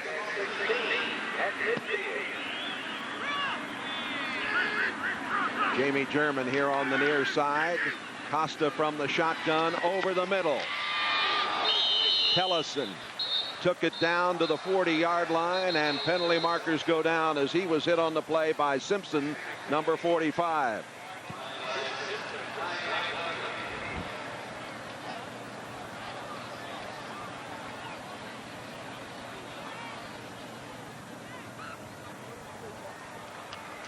An illegal push in the back. The indication against the Hurricanes. As we look at the end zone view here, we'll see Frank Costas backing out, and you'll see A.C. Tellison come into your picture. And right there, trying to get a block, you see, I think that's Diedrich Clausel that's caught for pushing in the back. Was the tight end. An illegal block will take the ball back up to the 49-yard line. Second down. You know, as a former receiver, I can deal with that. As we look at the protection first, and then I'll get back to this point, just a good job by that Miami offensive line, giving them plenty of time to throw. But as you see, the push in the back by Diedrich Clausel, as an ex-receiver, I want to have my guys down there blocking. If they get called for it, that's okay. Very good point. There's the penalty situation. Costa looking to the far sideline, and he is incomplete over there. Intended for Chris T. Jones, and Jones is shaken up a little bit. He was hit hard by Doug Whaley, number 24, the free safety. Coming up at halftime, an interview with Dennis Erickson, and we talk a little bit about both his quarterbacks. And Joe will have an opportunity, hopefully, to visit with Miami Athletic Director Paul D. We'll have stats and highlights for you. So stay with us at halftime here on Sunshine. Jones up and limping a little bit. He'll be okay, Jay. Just got the wind knocked on him slightly. He was extended up in the air and got hit pretty good by Whaley. And you've been there. I've been there many a times. Third down and 15. Costas from the gun over the middle, hits the little guy Harris. Harris on the run, and a fine play is made by David Sumner, the strong safety, 46, to bring down Jonathan Harris. I'll tell you, to run down Jonathan Harris the way David Sumner did there, he has speed. Jonathan Harris is a speed burner, and he was running with him step for step. It wouldn't allow him to turn the corner.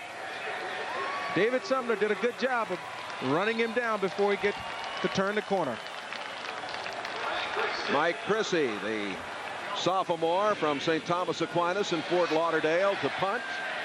And a fair catch called for. A fair catch by Jay Jones. 59 seconds remaining to be played in this first half. 14 points in the first period. Collins to Stewart and Collins to Clausel. 14 points here in the second quarter of play. Collins to Chris T. Jones and Collins to Jamie German. 28-0. Associated Press rankings: Florida State, Notre Dame, Ohio State, Miami, Alabama, Nebraska, Tennessee, Auburn, Florida, and Texas A&M. I'll tell you, the Florida State Notre Dame game next week should be a doozy. You've got Florida State, the #1 team, going into South Bend. And that's the game that everybody's been pointing toward as far as keeping their hopes alive for the national championship. But even more so, Jay, Miami, for the last 4 years, has finished #1, #3, #1, #3. The first year under Dennis Erickson, they won the national championship. They lost one game. And Miami is starting to make that climb again. Could be a very interesting scenario to have to play either Notre Dame or Florida State at the end of the year for the national championship. Big game in the Big Ten. Ohio State, Wisconsin. If Ohio State would get upended, it would make it very interesting. Miami possibly would jump up. Miami could possibly jump up to #2 rather than #3. Ohio State, if they go on undefeated, will end up as #2, but they won't get a chance to play #1 because of that bowl coalition and having to go to the Rose Bowl. They'll be in the Rose. 28-0 here. The Panthers, as we are inside the final minute of this first half. Panthers putting it in play. Martin dancing for a yard or two. Bit of shoving going on there.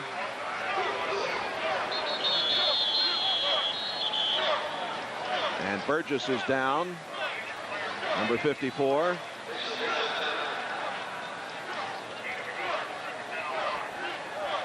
Next week, the Hurricanes meeting the Scarlet Knights of Rutgers in the Orange Bowl next Saturday at 4 p.m. There is no live local TV. That game will be tape delayed for you here on Sunshine. Looked like he's okay. He's up and walking off on his own power. He just seemed to be a little woozy. You know, sometimes you don't deliver the blow, you accept the blow. There is a difference. There's a good look at Ray Lewis, the freshman middle linebacker that has played phenomenal for the Hurricanes this year.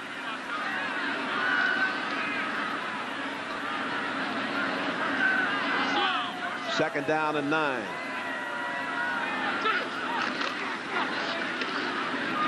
Martin to the 25-yard line. Marley made the tackle.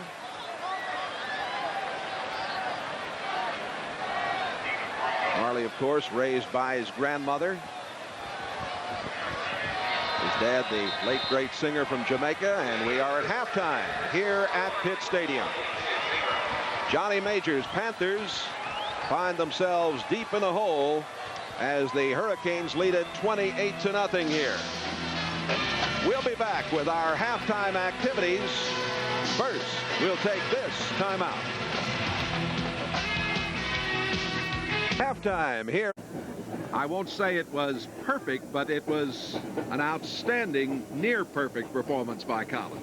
Well, you know, the story of today's game offensively is Ryan Collins. The guy has just had a phenomenal afternoon. He's got 4 touchdown passes, and it's just unbelievable how he has moved the ball around and gotten everybody involved in the offense. Take a look at a couple of these touchdown passes. How about the shot to Chris T. Jones? Well, you see him go to Chris Jones as Chris Jones runs a crossing route, and Ryan Collins has the presence of mind knowing he's got plenty of time where he pump fakes, he waits, and then he goes to his go-to guy, Chris T. Jones, as he goes up and comes down with a big touchdown pass. 14 points in the first period of play, 14 in the second, and the catch by Jamie German coming up here. Well, here's a play that they went to early. They came back to it 2 plays later, and Jamie German just does a good job of running a corner route, and Ryan Collins throws it up and over, gives him plenty of room to catch the ball in the end zone. As Joe Rose mentioned, it should be a very interesting second half as you look at the first half statistics. 288 yards for Miami to 67 for Pitt, and we should see a great many of the Hurricanes have an opportunity to play in this second half coming up. And we will be back with the second half here at Pitt Stadium right after these messages.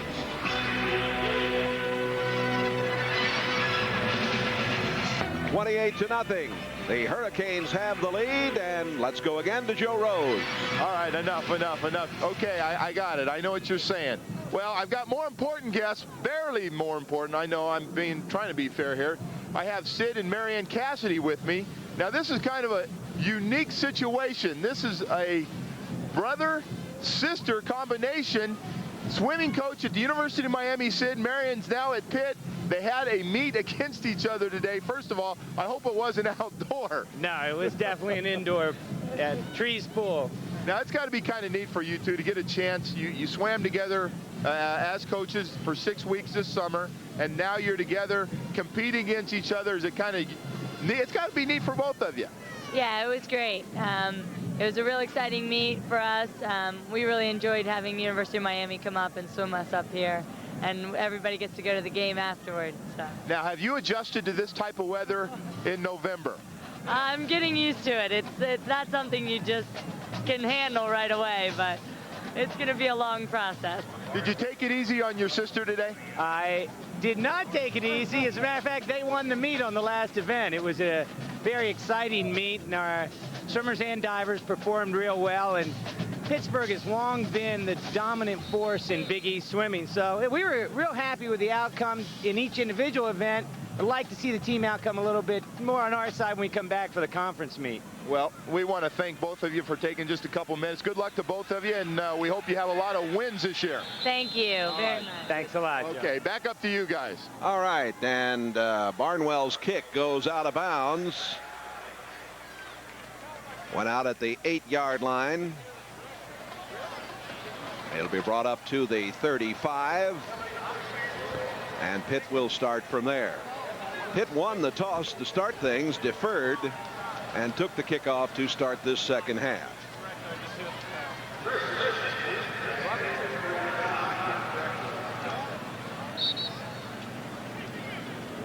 Here you get a good look at that Miami defense. They've got the second and third team in, but the first team is coming back.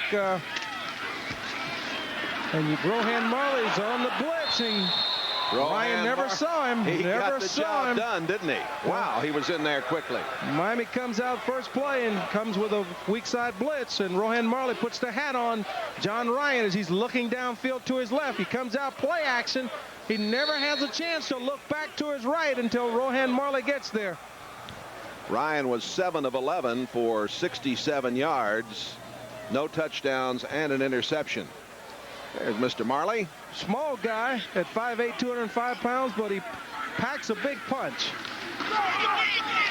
Little delay going to Martin, and Martin gets up over the 30-yard line to the 31. He was wrapped up there by Kenny Lopez. Kenny, number 71. Kenny out of Key West, Florida, the senior.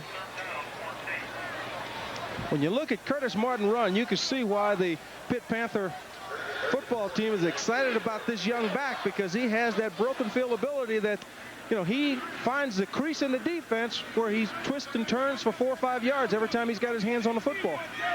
3rd down and 13. Penalty marker down, and the pass almost intercepted. That was very close for Paul White. If White could have picked that off, it would have been 6. Paul White did a good job of flowing with Bill Davis as Davis was running a little sideline route, and he was right on, and he just wasn't able to come down with the catch. We've got a penalty flag down. Referee John Smith sorting it out with his crew. Johnny Majors and the national championship team here. He was National Coach of the Year. And that was in that 12-0 year here. Offsides. Coached at Iowa State. Defense. 5-yard penalty. Replay it down. 5-yard penalty, and we'll replay the down. Caught one of the Miami defenders in the neutral zone. 45-year-old native of Everett, Washington, Dennis Erickson, the head coach of the Hurricanes.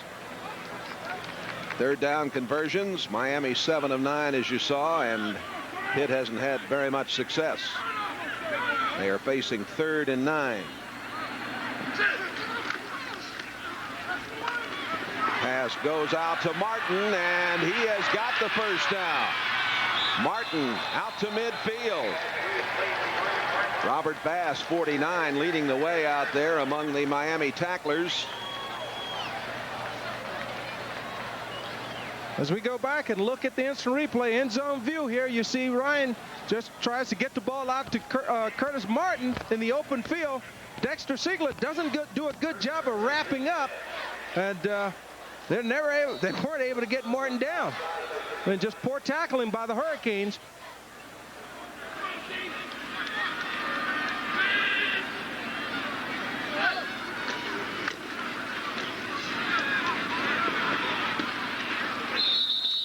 Johnson this time on the tackle.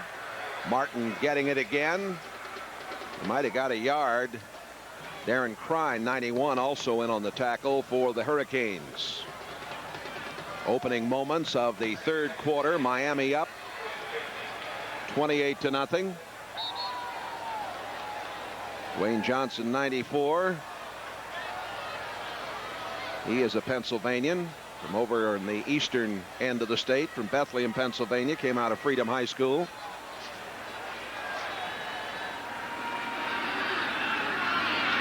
Second down and 9. Ryan trying to get it out to Dukes. It's probably a good idea that Dukes didn't catch that ball. They were bearing down on him. Bearing down. Rohan Marley had his sights in on him, and Dwayne Johnson did a good job of destroying the play before it developed. They had a little loop action where they were bringing the defensive end down and looping the tackle out, and he sort of stumbled right into it and sort of stopped the play before it got started. This is the 6th time in the last 7 games that Pitt has faced a nationally ranked team. They've played a very tough schedule. They have these Pitt Panthers of Johnny Majors. 3rd down. Ryan over the middle, and it is caught beautifully by Billy Davis. And a big first down at the 20-yard line. C.J. Richardson on the tackle, number 19, but that was a very nice pass by Ryan. That was a perfect pass by John Ryan. As you can see, as we go back and we look at the instant replay, he does a good job of stepping up, throwing the football over the outstretched arms of Paul White. Perfect thrown pass as C.J. Richardson comes in with Terrence Harris finishing him off. Excellent throw and catch by Davis and Ryan. Davis averaging 7.3 per catch coming into today's game. Come over here. They give it off. And moving with it is Anderson. Now penalty flag goes down here along the sideline as Anderson came out of bounds. I think the flag's going to be against C.J. Richardson for being up around the head. But Terrence Harris had a chance to make this play for a big loss and didn't come down with the tackle. As you can see, they're trying to take advantage of Miami's aggressiveness and pursuit as they come back, and you've got Curtis Martin, and Terrence Harris has to make that play. And there you see the penalty. The tail end, you'll see him up around the head and finishing it off by grabbing the face mask. Good call by the official. And the penalty is going to put the ball to the 9-yard line. This is what the Pitt Panthers needed to come out and get something established and maybe get on the scoreboard here in the start of the second half. The last time the Hurricanes shut out an opponent on the road was right here, October 21st of '67, when they beat Pittsburgh 58-0. Pittsburgh trying to avert the shutout and get on the board here. Junior Green, 87, the flanker set to the left side. Ryan rolling out there, and it is incomplete. Pass intended for Billy Davis. He was out of bounds. Davis and Anderson both over there. Well, this is still an excellent throw. The ball is thrown where only the receiver can catch it. As you see Ryan throwing it on the run, and I'll tell you what, this was very, very close to being a completion, but as you can see, he comes down out of bounds. It was Curtis Anderson. Curtis Anderson does a good job of going up for the football, but he wasn't able to stay in bounds. Martin weaving his way up to the 4-yard line. Martin shows you there on that run with nothing there. He's able to move around, slide and pick his hole, and still pick up 5 yards to make it third and goal. Corwin Francis in underneath there to make the stop. Let's see if we can take another look at it. You're looking at Martin there, and he's just an exciting back. But as you can see, there's nothing there. He moves his feet. He's picking his hole, sliding to the right, and gets as much as you can out of that play.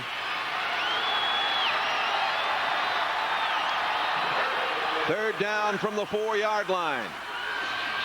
And the pass out to Martin, and he steps out of bounds at about the 1.5. Marley was there to make the play number 2 for the Hurricanes. That was a well-designed play as they're trying to just get the ball into Martin's hands early. But as you can see, Rohan Marley and Paul White does a good job of reacting up, keeping him out of the end zone to make it 4th and goal. And the ball just inside the 2-yard line. And Pittsburgh will go for it on 4th down. Big play here as you see him go with the twin set.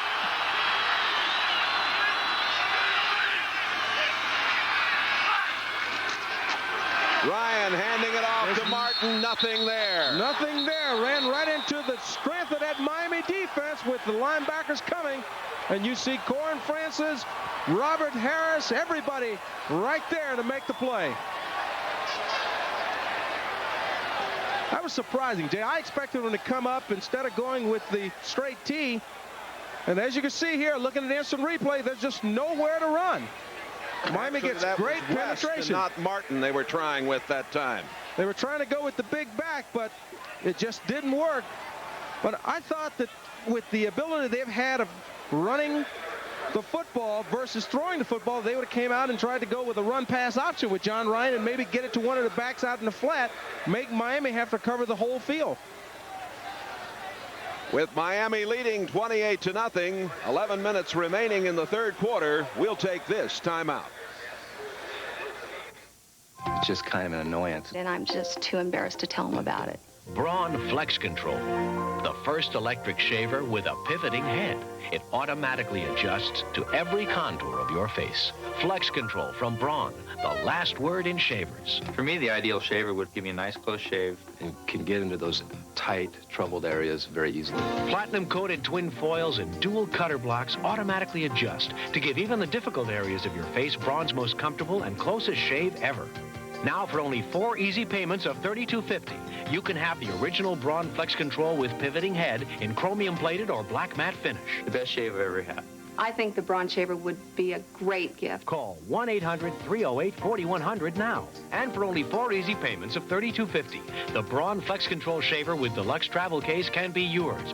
Order now and get the pocket battery shaver free. Call 1-800-308-4100 now. Buy the Braun Flex Control. It's the best. Best fried clams in the city and 36 taps. No one sells more draft beer in New York than I do. So when they came to me with Coors Extra Gold, I said, what do I need another beer for? Couldn't believe it. Now the bartenders can't pour it fast enough. It seems to just take off. It's amazing. Who'd have thought? You know what? I think Coors Extra Gold is the best premium beer in the country, without a doubt. You don't have to run a bar to know a good beer. Coors Extra Gold. Get back to real beer. I think it's about the best thing we ever did. Miami still has the shutout. Reminder to join us for the Marlins postseason special Monday, November 8th at 8:30.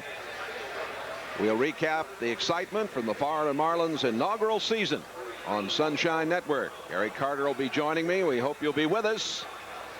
Florida Marlins postseason special, 8:30 Monday evening. Ryan Collins is back in at quarterback. Collins, who threw 4 touchdown passes in the first half, 1 to Stewart, 1 to Clausell, 1 to Chris T. Jones, and 1 to Jamie German. From the 3-yard line, Bennett out across the 5, run out of bounds at the 7-yard line. Gerald Simpson, number 45 for the Panthers, ran him out. Nothing fancy, Jay, just trying to get some working room there. They come off the ball, running off tackle, strong side, and good job of that offensive line moving that Pitt defense back as you've got Alan Simonette in for Tyrell Green starting the second half.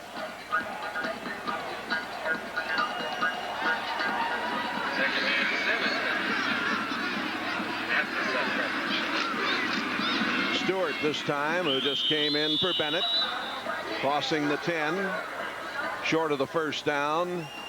The line to make is the 14-yard line, so it'll be 3rd down and 3. Now Bennett comes back in and Stewart goes out.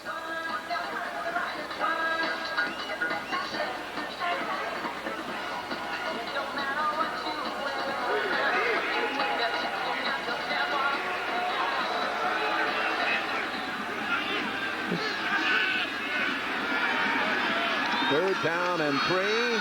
Collins. Incomplete, intended for Jonathan Harris.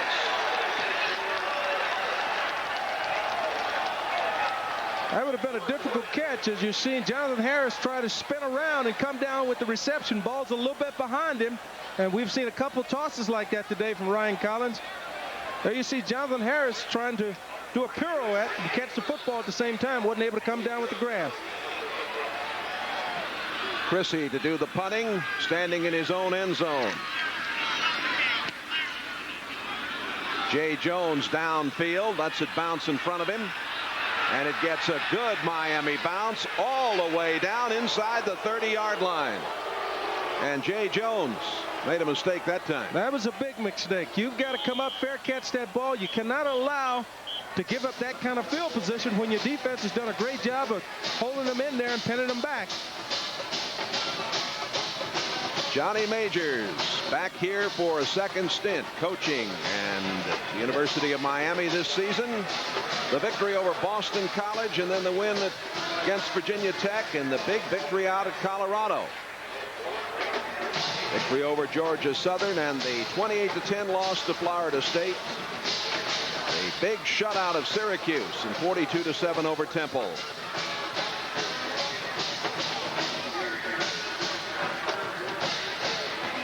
Collins, of course, parked that 49-0 victory. Both Collins and Costa were used in the victory over Temple. As Pittsburgh is going to have the football, Martin needs just 7 more yards to move into the 5th place in Pittsburgh's all-time rushing list. The weather beginning to deteriorate a little bit, starting to mist. The temperature in the 30s. Pitt Stadium high on a hill above the city. Had national championship teams here in 1915, 1916, 1918, in 29 and 31 and 34 and 36 and 37, and their last one was in 76. Forbes Field used to be right over there. The Pittsburgh Pirates played there, of course, for many years and had that great World Series victory over the New York Yankees there. Let's go down to Joe Rose. In the background here, you can see a lot of the players now putting on the jackets. The temperature has dropped a bit. Dennis Erickson decided at halftime he would play most of his starters, only 2 series into the second half, then allow everybody else to play. Back up to you guys. All right, Joe, stay warm down there. You're looking good. 1st and 10 for the Pitt Panthers. Martin doesn't get much as Dwayne Johnson, 94, the right tackle for the Hurricanes, made the tackle. Well, Martin steadily moving closer to becoming, what, the 7th all-time rusher here? No, moving into 5th. Moving into the 5th spot, and he has a chance today to go to the 4th spot if he would have a really big day, but Junior Green comes here to the near sideline on 2nd down. He's set wide. And look out. Ryan's in a lot of trouble. Down he goes at the 22-yard line. Kenny Lopez, the senior, picking up the sack. Dwayne Johnson, 94, also there. You know, we talk about, well, let's take a look at this. Here you see another look at it as they're trying to go play action, and Darren Cryan comes free. And he gets picked off by the offensive tackle, number 71, which is Chris Toffick. Did a good job of picking him off of the quarterback at the last second. 3rd down and 12. Ryan can't find anybody to throw to. And leading the way was Kevin Patrick, number 86, the big senior out of Forest Hills High School in Palm Springs, California. That's his 7th sack of the season. 2 successive plays where you get that defensive end combination of Cryan and Patrick. Cryan last play, Patrick this play, coming down with the quarterback, creating havoc in the backfield. Nate Cochran to do the punting. Jamie German back to receive. A low liner. German comes over at the 40.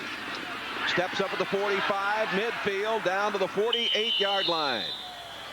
Nice return by German. The stop made by Lou Casanova, number 89 for Pittsburgh. We have 8:17 remaining to be played in the 3rd quarter. Miami leads at 28-0. We'll be back right after this. Here's a great moment in Pitt football history. Mike Ditka, their All-American, 58 through 60. Look at Ditka. He played both ways. You remember that, Nat? And he was something else. As we come back to play here, this pass to Tellison. That was a great shot of Mike back when he was a standout for Pitt before he went to the Cowboys and the Chicago Bears. I guess he was a part of both of those organizations. And, you know, you talked earlier about the national championships they've had here, and it's just a lot of history here at the University of Pittsburgh. Well, if Mike Ditka is in the Hall of Fame, and he is as a tight end, I think Jackie Smith should be in the Hall of Fame as a tight end. Don't tell Mike that. No. Getting the call this time is Stewart. Stewart crossed the 40-yard line. 84. Tomelty makes the play. Ditka now, of course, working for NBC, but what a player he was. I had the privilege of covering him. I was doing radio at West Virginia in 1959 and 60, and then the year after he left here, I did that televised game out of here, the first West Virginia football game ever televised. And I can tell you that Iron Mike, as he is known, is some kind of competitor. Oh, my. The handoff goes to Bennett. And Bennett was banged hard there by John McCray, number 67. What a tackle. You could hear those pads pop up here as John McCray read the play and came across and put the hit on Bennett before he could get started in the backfield. I mean, that's delivering the blow and then wrapping up to make sure that he doesn't fall forward. Excellent play by John McCray.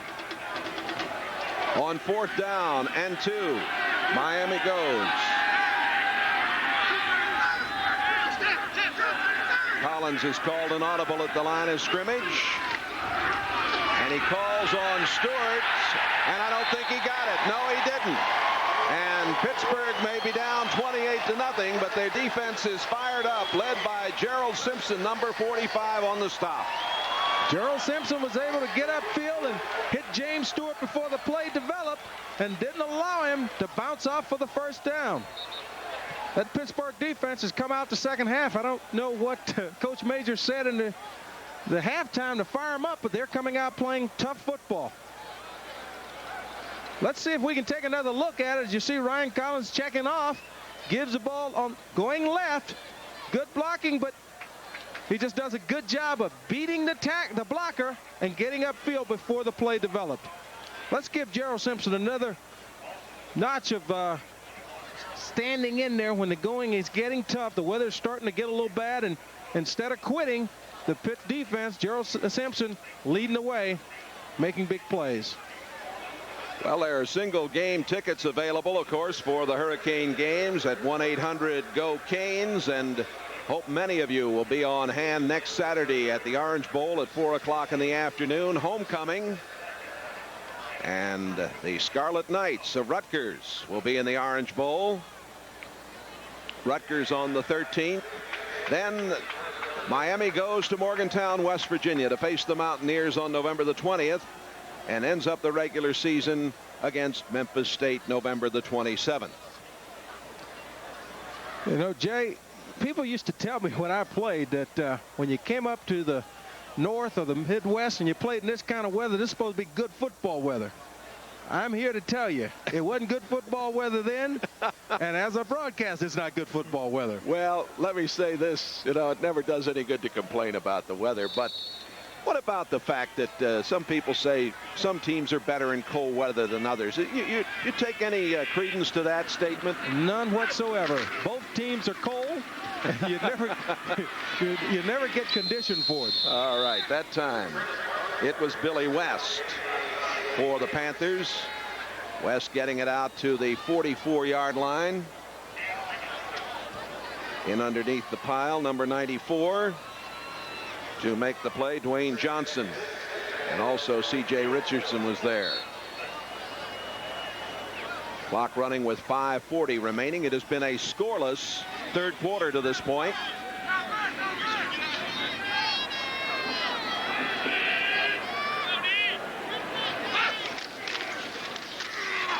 Hand off to Martin, getting outside and run out of bounds. Good pursuit over there.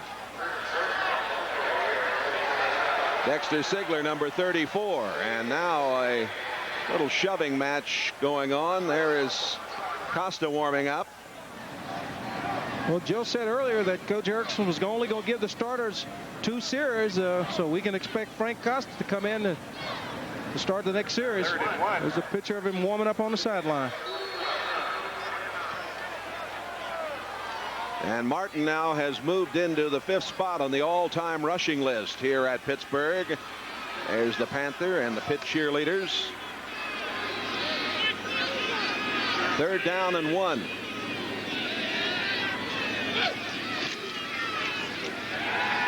Ryan has to throw it away. Martin was really being pursued by Darren Crine. And Darren Crine wasn't fooled by the play action and came straight for John Ryan as he went back. Didn't have time to set and throw the football. He was just throwing it away to avoid the sack. There's a good look at John Ryan, who has really played well today, considering everything. He has hung very, very tough for a sophomore. Nate Cochran does the punting. Jamie German is back. German fair catch, 16-yard line. That's where the Hurricanes will put it in play with 5:11 remaining here in the 3rd quarter. Well, we talked about the great traditions at Miami and here at Pittsburgh in football. They had great coaches at both these schools. You go back to the likes of Pop Warner, who coached here, and Dr. Sutherland, and Johnny Michael Olsen, and of course Jackie Sherrill. When Jackie Sherrill left here, the hard times really came for Pittsburgh. Hard times came because 95% of winning in college football is not only being a sharp coach, but also recruiting. And that's what they hope that Johnny Majors will bring back to Pitt University. 1st down, and the handoff going from Costa to James Stewart. Stewart up over the 25 to the 26-yard line. And let's go again to Joe Rose. Well, one of the more popular places to be today is, yes, with the Master Heaters. There's 6 of them down here on the sideline for the University of Miami football players. And as it gets colder, they become more popular. Back up to you guys.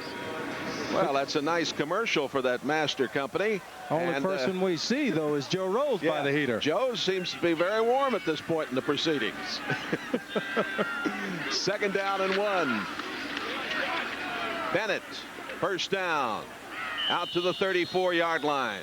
Stop made by David Sumner, number 46, who's played quite a game at strong safety today.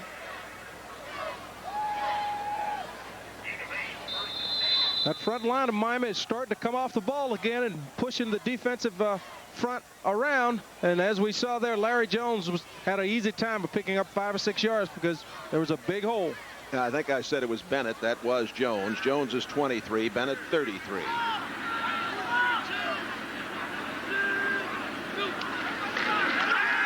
Costa in the pocket, lots of time, throwing, and it is incomplete.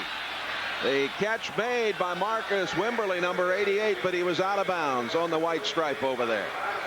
Coverage by Sumner, number 46. Here we see Frank Costa's back out. He's throwing to his left, does a good job, perfect throw. The only thing is he does not have possession. He's juggling the football as he goes out. Good call by the official along the sideline.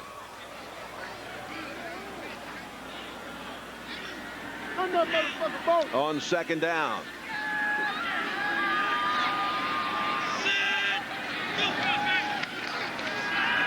Costa with a quick throw this time, completing it up to Harris at the 42-yard line. Harris came into today with 21 catches for 281 yards. Again, it's Sumner on the tackle. Yeah, but here we see Frank Costa does a good job. He's got a screen pass on, really, but he reads the blitz and goes to his outlet, Jonathan Harris, for a big play. Here we get another look. As you can see, watch the tackles coming out. It's a screen play, but he goes to Jonathan Harris because he read the blitz.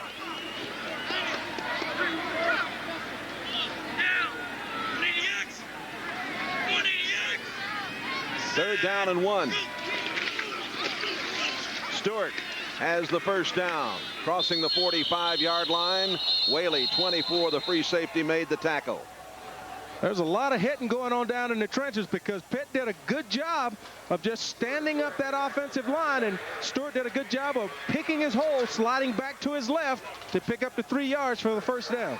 See the Panthers gathering around their heating units over there now. That's what I told you. Both teams are cold. Pitt's up here, and they're around by the heaters. You don't see many Miami players by the heater because Dennis Erickson has been preaching all week. You're not cold. That's you right. Can't be cold. You got to believe. Costa's called an audible. Wide receivers all set to the left side. He throws back into the middle, and the ball batted. Tumulty, number 84, the man in the middle there, has done an outstanding job for Pittsburgh this afternoon. Got a hand on it. Did a good job of staying at home, playing the defense, sitting back in the zone coverage, and Frank just tried to fit that ball in. He's trying to get a big play where his read then should have been out to the flat with Jonathan Harris running free. Here you see him trying to fit it in as Tumulty is just reading the quarterback's eyes, staying where he's supposed to be. German at the top of the screen. Tellison set down to the right side. Costa has lots of time. He throws, and it is incomplete. The play at the 45-yard line made by Whaley against Clausel. Doug Whaley did a good job of driving on the football once it was in the air because Clausel is open. But as the ball takes a little while to get there, here you see coming up right as the ball gets there, perfect timing to stay away from the penalty. He timed that hit perfectly, did Whaley. Whaley is a senior from Upper St. Clair, a Pittsburgh suburb. He's played well today. He's been in on a lot of plays, and he does a good job of sitting back, playing the defense, and looking into the quarterback eyes and reacting to the football. A holding call indicated against the Hurricanes. And it's going to put the ball back at the 34-yard line. We have 2.5 minutes to play third quarter. It's been a scoreless third quarter after the Hurricanes got 14 points in the first quarter, 14 points in the second. Halftime lead of 28-0 still on the board here. That's what you call true fans there, sitting up there. It's nice, brisk weather. They got their blanket, huh? Bundling weather here. German to the right. Set up the little screen coming across to German. And German is hit at the 38-yard line. Number 67, John McCray, again making the play for the Panthers. Pitt did a good job of reading the screen. If they were trying to run the flanker screen, they'd love to run this play with Jamie German because of his broken field running ability, and came off and was able to make the tackle before he caught the ball and got started upfield. Going to bring up third down and 18. Ball at the 39-yard line. German comes to the near side. Harris in the slot left. Costa steps up, throws over the middle beautifully to Tellison. First down all the way to the 30-yard line. A.C. Tellison, the junior from Bay City, Texas, making a fine catch. The stop by Maurice Williams, the right corner, number 17. On that play, Jay, you saw the experience of Frank Costa. He had pressure coming from his outside, the defensive left end, and you'll see him step up to help out Lemelski there, knowing where his receiver's supposed to be, and was able to fit it in to A.C. Tellison to pick up the big first down. Wemberly, 88, is set to the left side. He's in now at split end. First down at the 31. Bennett booming upfield inside the 23-yard line. John Marjak, 76. David Sumner, number 46, making the play for Pittsburgh. Well, looking at the Hurricane running backs today, they're doing a better job of picking their holes and sliding right or left if nothing is there to find that second hole so that they're able to pick up good yardage. Stewart, 28. Back in, Tellison set to the right side. The handoff going to Jones, and Jones is brought down Doug Whaley, 24, makes the play. He's shy of the first down by about a yard.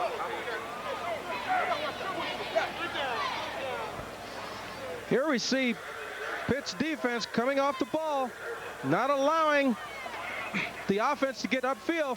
And Larry Jones just did not turn the ball upfield and go north and south quick enough. Here you see him bouncing it outside, but the pursuit, as you see Tumulty come in, does not allow him to get the first down. It's going to be 3rd and 2. And let's see if they get the play off before the end of the period. They do, and the handoff going to Bennett. Bennett close to the first down as we come to the end of the 3rd quarter. Simpson 45 on the tackle.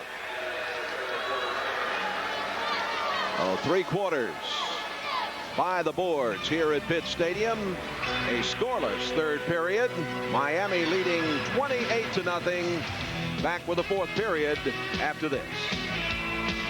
79.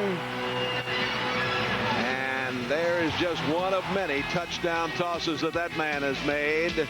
Marino on the sidelines this time of the year, and a tough break for him and the Dolphins, but the Dolphins have turned it up a notch. Mr. Mitchell and company have been playing very well. Yeah, but getting back to Dan Marino, I had the pleasure of him coming in as a rookie, and you could see the first day, the first pass, that this guy was special, that he was gifted, because he could get the ball there in a hurry and had the ability with that quick release to hold it to the last second, enabling a receiver a little bit more time to get open. And as we go to the 4th period, it is starting to snow here.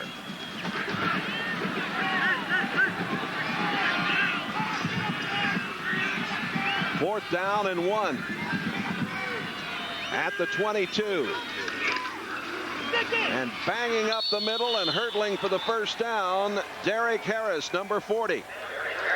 Harris, the sophomore out of Willow Ridge, Texas. 4.2 rushing average with 88 yards coming into today. Getting the call, and he gets the job done. Just a good job of going up and over, knowing what he needed for the first down, sacrificing his body.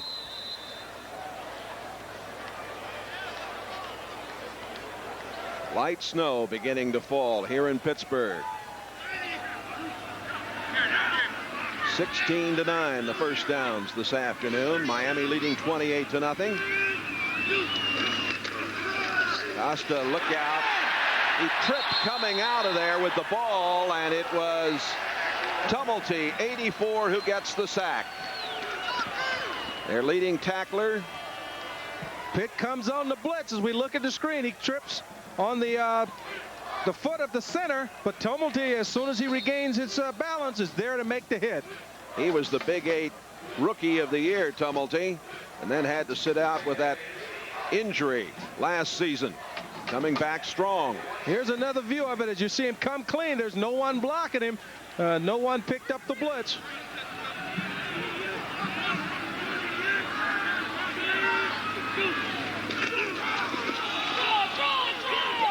Little delay going there to Stewart. He finally decides to try to go outside. He was run out of bounds over there by Derek Parker, number 27. There's Parker.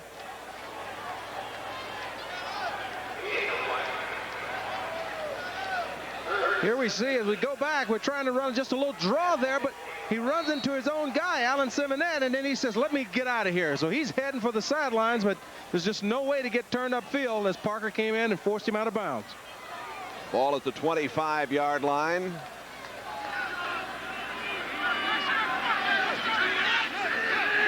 Third down, 17. Costa from the shotgun. And he goes, and it's intercepted. Tried to force that one in there. Derek Parker, the junior, number 27, the right corner, playing over on the left side, pulled it down. That was just an ill-advised throw. He checked off to this, and Jamie German was well covered. Parker's doing a good job of just dropping as deep as the deepest man and sits there reading it all the way, goes up and comes down with the interception. You've got 3 defenders around one guy. That's just the ill-advised pass by Frank Costa. We'll be back with more right after this.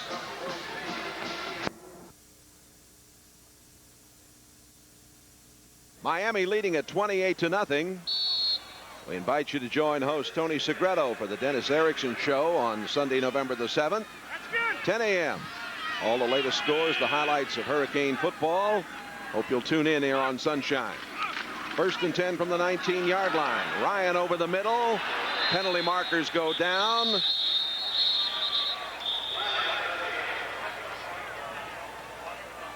Aaron Jones with the coverage for the Hurricanes, number 26. And let's see what the call is. Holding against Pittsburgh.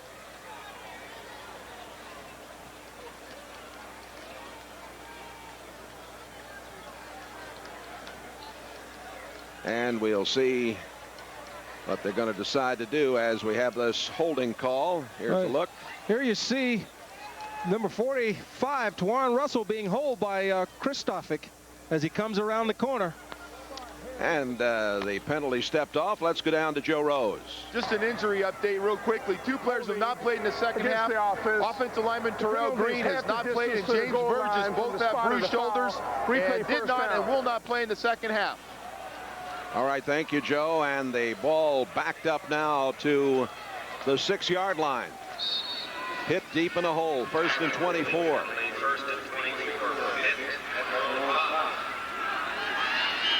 Anderson coming to the near side, the wide receiver. And Ryan giving it to Billy West. West up to the 15, to the 16-yard line. Hit there by Marcus Carey, the senior, number 48. Twan Russell, 45, also there on the play. And another penalty marker down.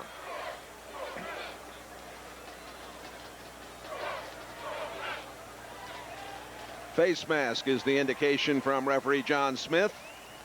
That's a crucial penalty at this point. Miami had him backed up, and here you see him coming out, and Billy West comes out to his right, doing a good job of reading his block. Miami comes in, big hit, and somewhere in there, one of those guys grabbed the face mask. West did an excellent job in the game against Rutgers. He had 108 yards in that game, filling in for Curtis Martin. Well, he's a good young back, and they're going to have a great 1-2 punch next year because they're only going to get better. This is a very young football team. And as you see, the snow beginning to pick up a little bit here. On 1st down, the handoff going to West. Kenny Holmes, number 90, making the tackle for the Hurricanes. 12.5 minutes remaining to be played. It has been a scoreless second half. 4 touchdown passes in the first half for Ryan Collins. Those passes to Stewart, Wazell, Christy Jones, and Jamie German.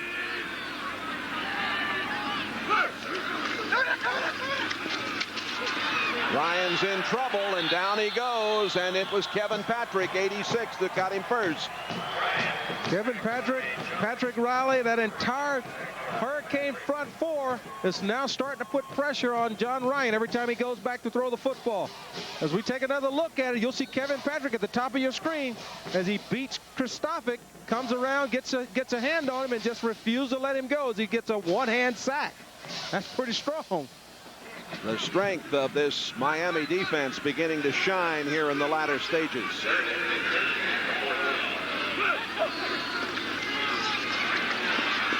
Ryan looking on 3rd down, throwing into the middle, and is complete at the 27-yard line to Junior Green, and I think he's just short of the 1st down.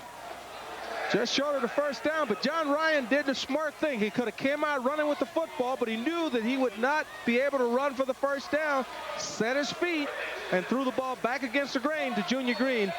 Junior Green's got to make sure that he gets enough for the 1st down. Cochran to do the punting. Jamie German back to receive.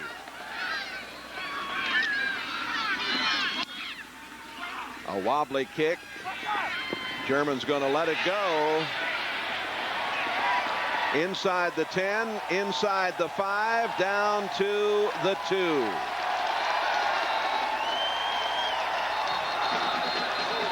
10:51 remaining. Miami leads at 28-0. We'll be back. Miami leads at 28-0 over Pittsburgh. Once again, Joe Rose. Well, we officially do have some snow down here, and one of the coldest birds around right now is Sebastian the ibis. Sebastian is just trying to get by like a lot of the players right now. A lot of the players are all curled up with these beautiful green jackets that have been pulled out for the first time this year, and a lot of the players hope it'll be the last. Back up to you guys. And first down from the 2-yard line. Collins back in at quarterback. Look out, interception. Ball up for grabs. It is Pittsburgh's football at the 1-yard line.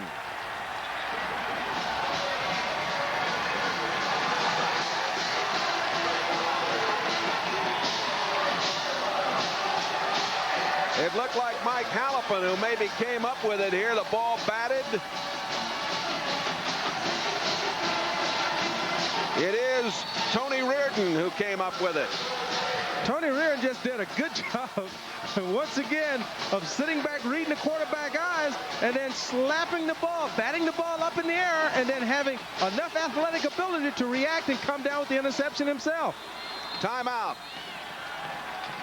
Miami calls timeout. Well, you know, Jay, Miami brought Ryan Collins back in just so that they would get the best quarterback and try and get some room out of there and to stay away from the turnover, and they still ended up with the turnover on a great athletic play by the young man from Pitt. And Pitt now has an excellent opportunity to score. We'll see if they do when we come back. When he played here at Pittsburgh, he was known as Tony Dorsett. One of the many great backs to come through the University of Pittsburgh. Now he's known as Tony Dorsett, and has a son here also playing football. That's right, and here is a touchdown for Billy West and the Panthers. West over the top for the touchdown. And the Panthers finally have something to cheer about here this afternoon. Here you see just good blocking up top, and Billy West going up and over, showing his athletic ability, that vertical leap as he goes up and over the top. As you can see, the blocking here, they're able to blow Johnson. Wayne Johnson being knocked out of there. Ray Lewis is getting hit, and he goes up and over as Ray Lewis is not able to catch him up in there. Excuse me, I'm getting excited here. Pitt has scored. Steve Calamandis, the freshman from Boca Raton, Florida, does the kicking, puts it up, out of the hold of John Ryan. 28-7. Talking about Calamandis, you have to feel that Pitt is doing their homework. They're recruiting the state of Florida, just like they did back when Johnny Majors was here earlier, when he recruited South Florida, and that helped brought him a national championship. The state of Florida is known for the best high school football in the country now, and they're bringing in a lot of kids from the state of Florida. Miami 28, Pittsburgh 7. More in a moment. Not all beepers are alike. That's why you should have an Answerite Super Beeper. What makes Answerite's beeper so super? Answerite has been around since 1961. So we were able to obtain the best possible frequencies for paging. Other beepers may look the same, but this is what happens when their signal hits a wall. With an Answerite Super Beeper, the signal goes right through. Make no mistake, there is a difference. For the best in paging, call Answerite. Gain presents the most spectacular event of the year, the Gain Cane Music Fest. This November 13th in the Orange Bowl, we will celebrate 2 events in one. Exciting Hurricane football and Grammy winner John Cicada in concert. To save $4 on your ticket, take your proof of purchase of Ultra Gain Regular with bleach or liquid to any of the locations on the screen. The Gain Cane Music Fest with John Cicada.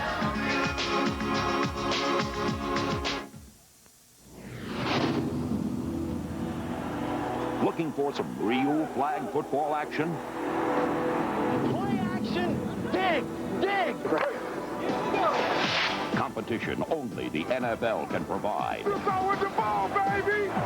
Draft your team and air it out. more information, call the Air It Out hotline at 305-663-2PLAY. Showtime, baby. Hail to Pitt. And they're playing the fight song here as Pitt is on the board. Scoring here in the fourth quarter. Nat was talking about the Florida connection. Well, it's not Florida weather here, but those guys don't seem to mind. He'll pay for it tomorrow, though. Oh, boy. Well, here's the Florida connection. Junior Green, Calamanese, Norris Mosley, and Pete Gonzalez, all out of the state of Florida on this team. Well, Miami, the state of Florida, shall I say, not Miami. Miami is one of the large groups that are, I can't even find the right word to use here, but Miami's really been able to blossom because of all the talent there in the South Florida as well as the state of Florida. All the universities now recruiting the state of Florida. Kevin Leon with the kick. Jonathan Harris going to come out with it. And he steps out of bounds as a penalty marker is thrown in there at the 22-yard line. Mosley for Pitt. Knocked the ball carrier out over there, and we'll see what the call is. Holding against the Hurricanes. Well, Jay, this will push the Hurricanes back in bad field position again. And, you know, that was a play where you've got your hands people in. And if they kick it in the end zone, you tell your return guys to stay in. You'll take the ball at the 20-yard line and trying to get more. You end up losing yards because of the holding. You don't have your return team in, per se. You've got your good hands people looking for the onside kick. Holding by the return team. 10-yard penalty. 9 penalties for 73 yards. As you look at your screen, you'll see Jonathan Harris running out of bounds, but here's the Mosley being tackled. Well, one wonders why the Hurricanes were throwing there a few moments ago, and Reardon was able to come up with that interception, and they score on the first play to the Panthers. This is Larry Jones on the move, and Larry over the 40 to midfield, and he is going to go. Larry Jones for the touchdown. 6'3", 230 pounds, Larry Jones goes the distance, 90 yards for a touchdown as he shows you his ability and speed as he breaks tackles. Starting out, you'll see the offensive line just do a good job as you see Rudy Barber there making the block to get him sprung. But he breaks the tackle, cuts back, and here he shows his speed as Doug Whaley just can't come down with him, and he's off to the races. Once he got by David Sumner, who had him in his clutches, Larry Jones out of Gainesville, Florida, got the job done. His 4th touchdown of the season. The extra point. The kick is up, and it is good. Dale Pruitt continues to be perfect on the year with his extra points. When you've got a third back, they throw Donnell Bennett at you, James Stewart, and then in comes Larry Jones, and he's 6 feet, 235 pounds, that can run like a deer, goes 90 yards. It's tough for the defense. Once again, here's Joe Rose. Coach Erickson has not been happy, obviously, in the second half with the play of his team. Thought they got a little bit lazy, a little too concerned with the weather. You saw what just happened. Ryan Collins is back in the ballgame as the quarterback. He wanted to get some points on the board in the second half. They finally have done that. And they did it in a big, big way. The touchdown by Larry Jones. He has 5 rushes today and 131 yards on the afternoon. 35-7, 10:21 remaining. Barnwell will kick off. Mosley back to receive. The attendance announced here at 32,064. My guess is there's about 10,000 people here now, maybe. 10,000 faithful. Maybe.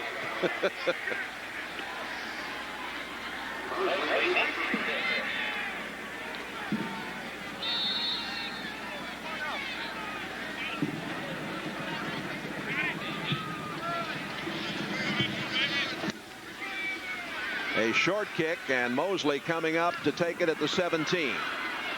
25. Penalty marker down as he got it to the 28-yard line, where Robert Bass, the linebacker, number 49, made the tackle. Push in the back. Penalty against Pittsburgh coming up.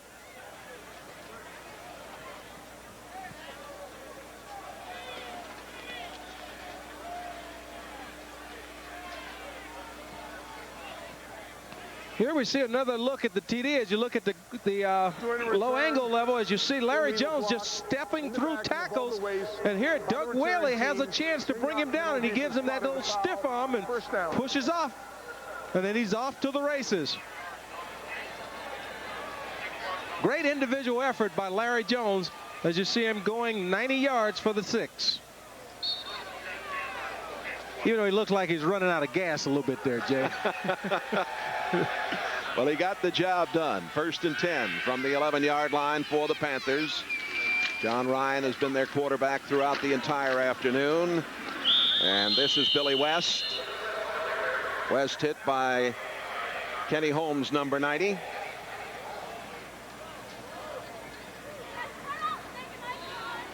Miami has won 14 of its last 15 games on the road, so the win here today will make it 15 out of 16.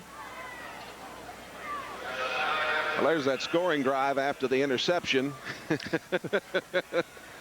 And the score by Miami, or I should say the score by Pittsburgh, then Miami comes back and scores on one play. One play, 20 seconds. Ryan goes down at the 10-yard line. Couldn't find anybody. Kenny Holmes coming up with the sack.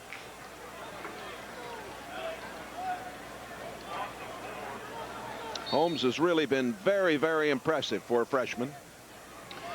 He's another one of those talented defensive ends.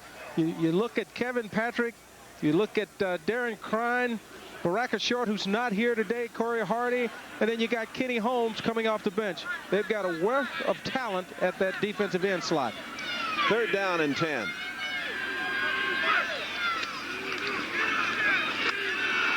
Ryan throwing to the far side, completing it over there to Billy Davis.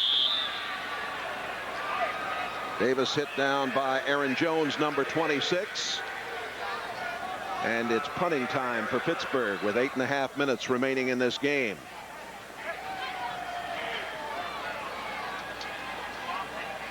Miami has not lost a conference game since beginning Big East play in 1992.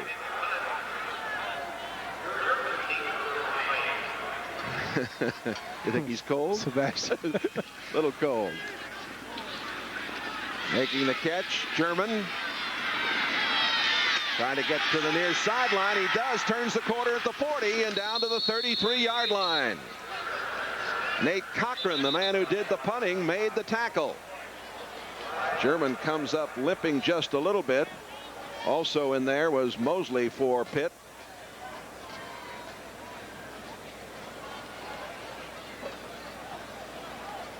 Got a holding penalty on the Hurricanes on the return. But I talked with Coach Dave Arnold earlier in the week about this kid, Jamie German, and his ability. And this kid has the electricity that you look for in a return man. The kind of electricity that they were used to having with Kevin Williams. And Jamie German, just a true freshman, is starting to show why he was so highly recruited. But you know, Jay, he was a defensive back, played both ways, but he was a better defensive back than he was a receiver. But Miami wanted that running ability on the field. As you can see here, he turns on the speed as he gets outside. But we've got a holding call right there. If you look in your screen, you see the hole by Aaron Jones, number 12. Or Carlos Jones, I'm sorry. Frank Costa back at quarterback.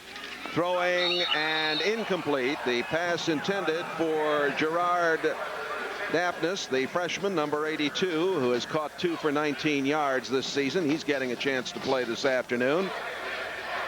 The number 3 tight end. Well, with homecoming coming up, a chance to make it 56 straight at the Orange Bowl next Saturday against Rutgers. 56 straight. That's mind-boggling. It really is.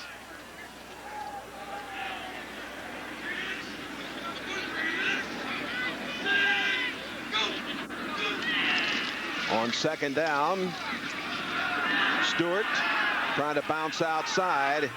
He is run down for a loss at the 38-yard line by Doug Whaley, the free safety number 24. Whaley and Sumner, the two safeties, have played very well today. They've had to. They've played well, Jay, but anytime your leading tacklers in a ball game is your two safeties, it's been a rough day. And as you look at the score, you understand that it has been a rough day.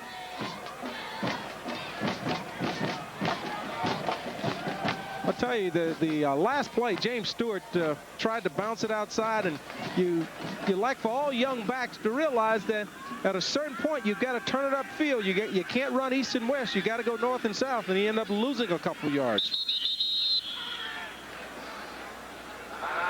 Timeout called by the Miami Hurricanes with 7:05 remaining in this game.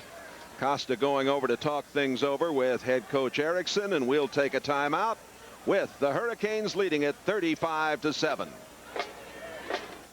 The Miami Hurricanes. Nobody plays better than they do. And nobody covers the Canes better than CaneSport. 21 times a year, CaneSport takes you inside the locker room and inside the coaches' minds for the most comprehensive coverage anywhere. Each issue brings you complete game analysis, exciting action photos, and more. To order CaneSport, call 1-800-635-CANE. Or by mail, send $31.95 to CaneSport, Miami, Florida. CaneSport. Don't miss an issue. Order now.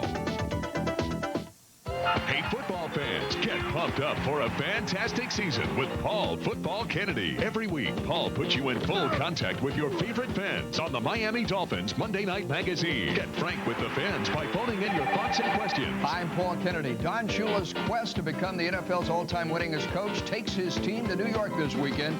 Join us Monday to talk about it here on Sunshine Network. The Miami Dolphins Monday Night Magazine. Monday at 7 on Sunshine Network. Tellison and Wemberly are the wide receivers. The handoff going to German, and penalty markers fly as he gets to the 43-yard line.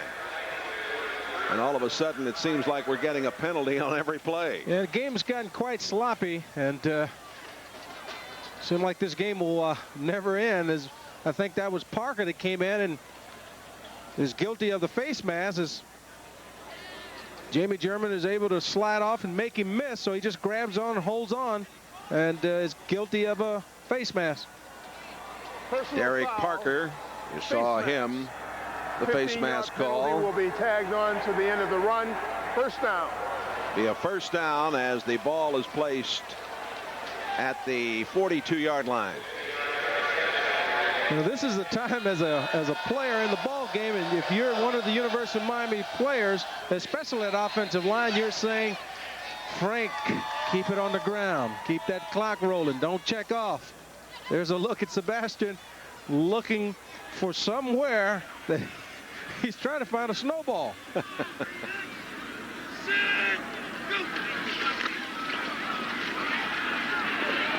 This is Stewart across the 35. Down to the 33-yard line. David Sumner, number 46, making the stop. Well, we heard Joe Rose talk about the injury to Terrell Green. Green, of course, a bit of a homecoming here. He came out of Woodland Hills High School in Pittsburgh. There you see what James Stewart sees, and that's a bunch of Pitt Panthers coming at him at the end of the run. Stewart going out, and also going off, Robert Woodruss. Woodruss, a little banged up.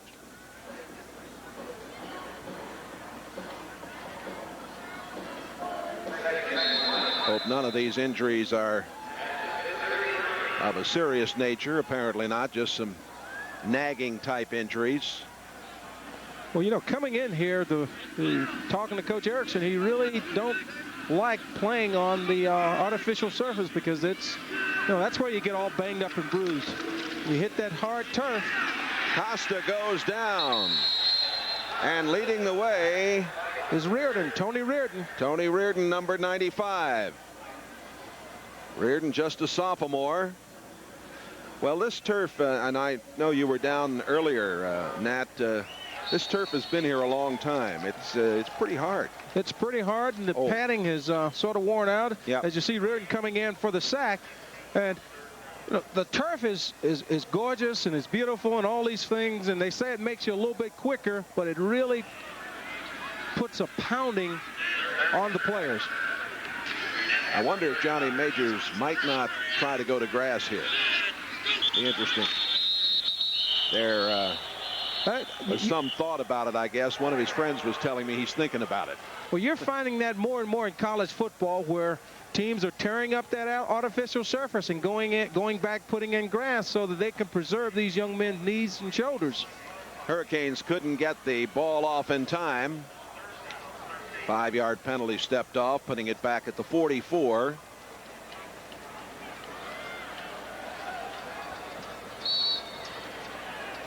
Five minutes and 15 seconds remaining, and very few of the faithful fans of the Panthers are still around here. I would guess that we have more Miami fans in the stands right now than we do Panther fans. Costas from the shotgun. 3rd and 12. And wide open, making the catch, Tellison for the first down. He is to the 15-yard line, where Maurice Williams, number 17, the cornerback, made the play. You know, Tellison looked like on that play, Jay, that he thought the ball was to someone else. He didn't locate the ball early, and all of a sudden it was there, and he does a good job. There you see good blocking by the offensive line, but Tellison all of a sudden saw the ball, and he's, oh, I've got a reception.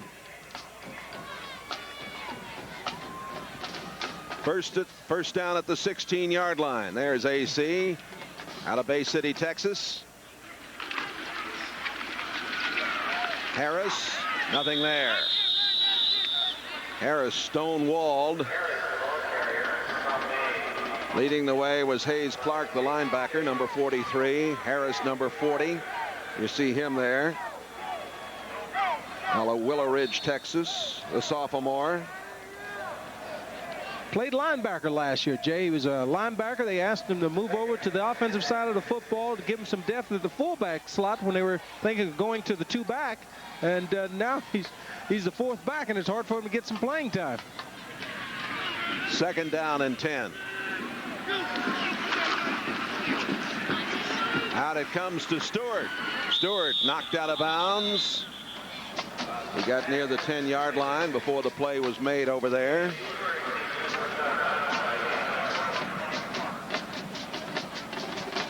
'84. Tumulty was over there to make the play. Tumulty has been all over the field today. He's been one of the bright spots in this Pittsburgh defense. As you know, he read the play and flowed out to keep James Harris from catching it, going in for another score. 3rd down and 6 coming up. Jermaine Chambers, number 80, goes wide to the right. He's in there now.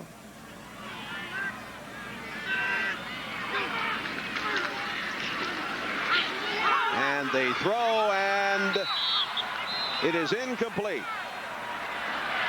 Intended for Al Shipman, the freshman out of West Palm Beach. He was open. It should have been a touchdown. Frank Costa does a good job of getting the ball out there. He has to wait for it a little bit, but that's a catchable ball, and he's just got to catch that in his hands. He got his first touchdown catch in the game last week. Remember on that 3rd and 5 play late? Got a touchdown last week and had an opportunity to come up with a second one this week, and he just didn't look the ball into his hands.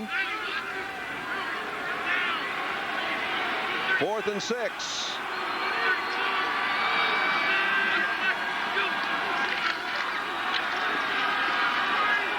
And the throw for, no, it's incomplete. It was very close.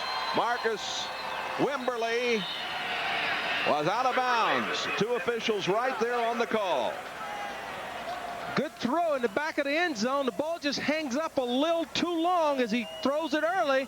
Marcus Wimberly is open, but he adjusts to the ball real well here.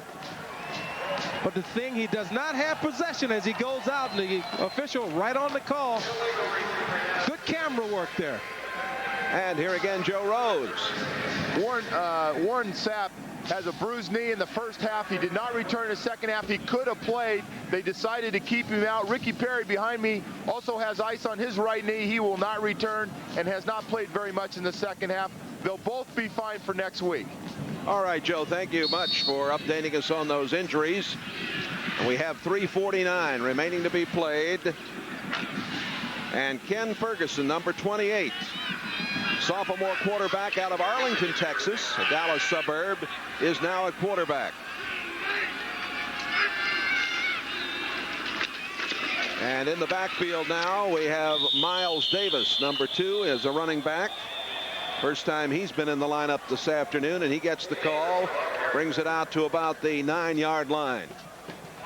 I'll tell you, with 3 minutes left to go in the ball game, you're talking about they're still hitting down there. They're coming after each other. And, you know, you have to say that Pitt is showing a lot of character. They're out of this game. There's only 3 minutes left to go.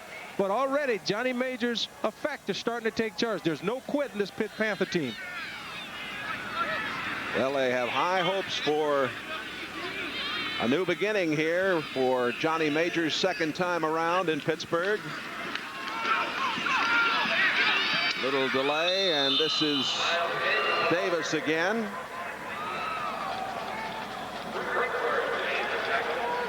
Kevin Brinkworth, 41, the linebacker, the reserve in there now, making the tackle. It's going to bring up 3rd down and 4.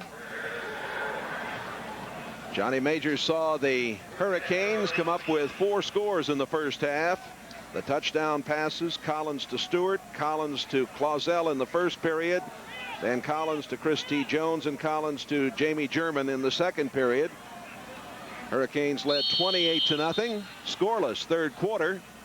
It's 35-7 right now as a timeout is called with 2:24 remaining in this game. The Panthers will talk it over. Remember again, homecoming next Saturday at the Orange Bowl. Rutgers in a 4 o'clock game. And also remember, too, hard-hitting hockey action continues. On Sunshine, you'll see the Panthers, and there's the Scarlet Knights and the Miami Hurricanes. And there is no live television of that game. Sunshine will have it for you, tape delayed. The Panthers and the Canadians with the pregame show at 7 coming your way on November the 10th. You'll stay with Sunshine for the very best in sports coverage.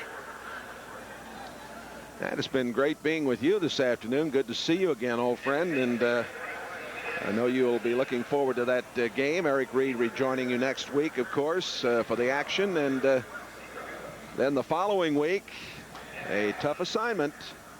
Certainly the one very rugged assignment left on the regular season schedule, the trip to Morgantown, as we get another look at the Cathedral of Learning.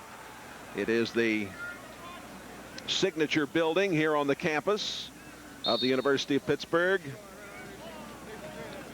Well, I must say, Jay, it's been an honor for me. I've admired your work for many, many years, and talking with Bob Greasy, who I know you broke in, it's an honor to work with you. Well, nice to have the opportunity to be with you. I certainly enjoyed calling many games that you participated in. Look out, leading the way, number 59. Forrest Hardy comes in to get the sack.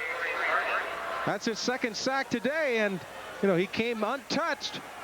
And Mr. Ferguson looked up, and he had big number 59, Corey Hardy, in his face on 3rd down with nowhere to go.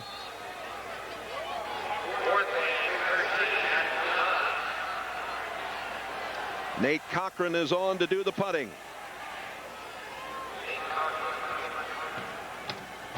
A low, wobbly kick. German slips as he took the ball, and the Hurricanes will have it one more time and operate from their own 47-yard line with 1:42 remaining. That was a good, smart play by Jamie German, catching the ball on the bounce, saving his team 20, 30 yards as the ball will continue to roll downfield. Chris Walsh, number 16, at quarterback as we look again at this punt. Here we see another look at it. Ball comes off the side of the punter's foot, and there's no way for him to get up and fair catch it, but here he does the smart thing, takes it on the bounce to save some yardage. Walsh from St. Paul, Minnesota, getting his first action of this game. Hands it off in there to Derek Harris. Harris across the 50 to the 49-yard line. John Marzak makes the tackle. He's number 76. Clock running now with 1:20 remaining to be played. There is the freshman. Well, he's got good genes. Good genes. The brother of Steve Walsh, who was one of the great Hurricane quarterbacks of the past, and now plays for the New Orleans Saints. All the wide receivers set to the right side. Larry Jones behind Chris Walsh. Larry Jones coming to the near sideline, steps out of bounds at the 44-yard line. He was run out over there by number 59, or number 58, I should say, Jason Chavis.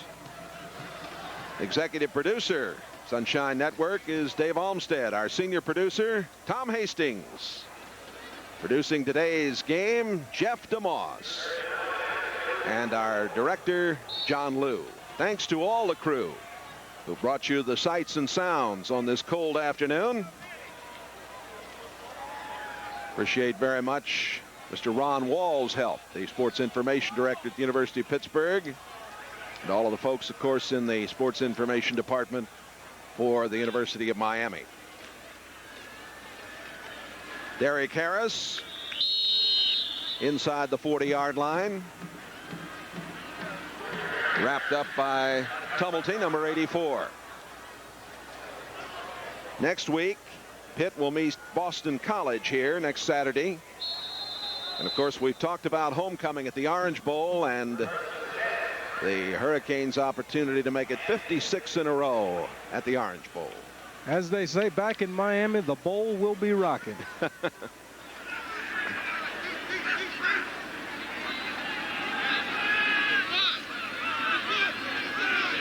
First and 10 from the 40-yard line. Walsh handing it off to Larry Jones. Jones hit at the 39-yard line. Tom Tumulty again on the tackle. And the flurries in the trees here in western Pennsylvania.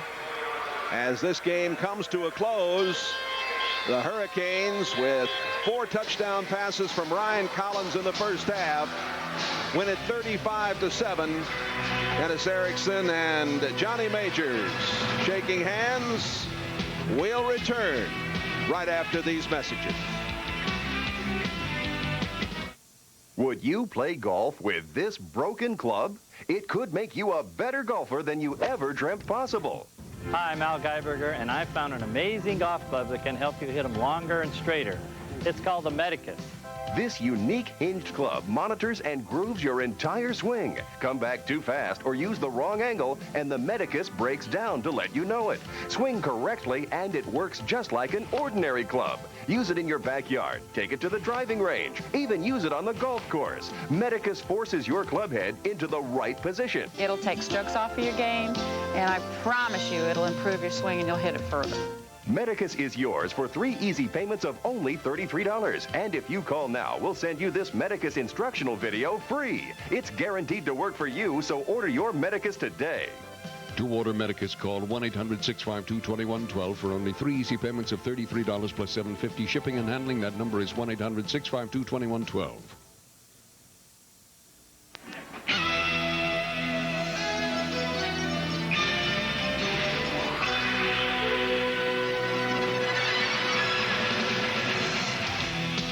As the snow falls, the Hurricanes win it 35-7. Let's go to Joe Rose. Thank you guys very much. Dennis joining me right now. Coach, congratulations on the 35-7 win today in this beautiful weather. I tell you what, Joe, it's awfully cold.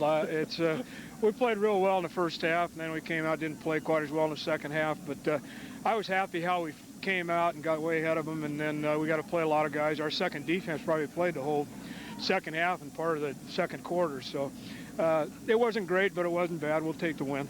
A couple of weeks from now, we go back at it in the cold weather. Actually, good experience maybe for this team to play in some of this type of weather. Well, it is. We've got to go to West Virginia in 2 weeks. Obviously, they're an outstanding football team, and we've got Rutgers, of course, this week. That's the biggest thing, but we've just got this will be a good experience for us. Coach, the big play back in the offense today, and the receivers played much better. That had to be a positive for you. Well, they really did, and particularly in the first half, we made a lot of big plays, and I think Ryan threw 4 touchdown passes in the first half, and then we kind of were sluggish in the second half. But I was happy with how we played. And then we played great defense all day. Okay, well, congratulations. We'll see you next week against Rutgers. Well, I thought maybe you and I could stand out here for another hour or so. No? Okay. No, not yet. Thanks. All right, you guys, back up to you. Let's get out of this beautiful day now.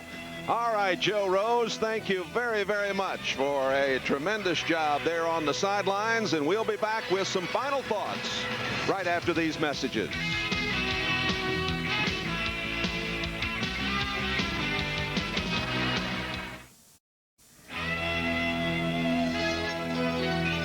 The Hurricanes win it 35-7. And Nat, the touchdown for the Panthers, kind of a gift. It might have been a shutout. It was a gift, but you have to give Tony Reardon a lot of credit for making the play, batting the ball up in the air, and then having the athletic ability to come down with the reception and give his team a chance to get on the scoreboard. Remember, the Miami Dolphins magazine, Monday evening, Paul Kennedy with the Dolphin players. College football, Rutgers and the Hurricanes at 11 p.m. next Saturday evening here on Sunshine. And our Major League Baseball special, the Marlins postseason special, Monday evening at 8:30. Hope you can join us for that. The final score here this afternoon, Miami Hurricanes 35, Pittsburgh Panthers 7. For Joe Rose and for Nat Moore, this is Jay Randolph. So long from Pittsburgh.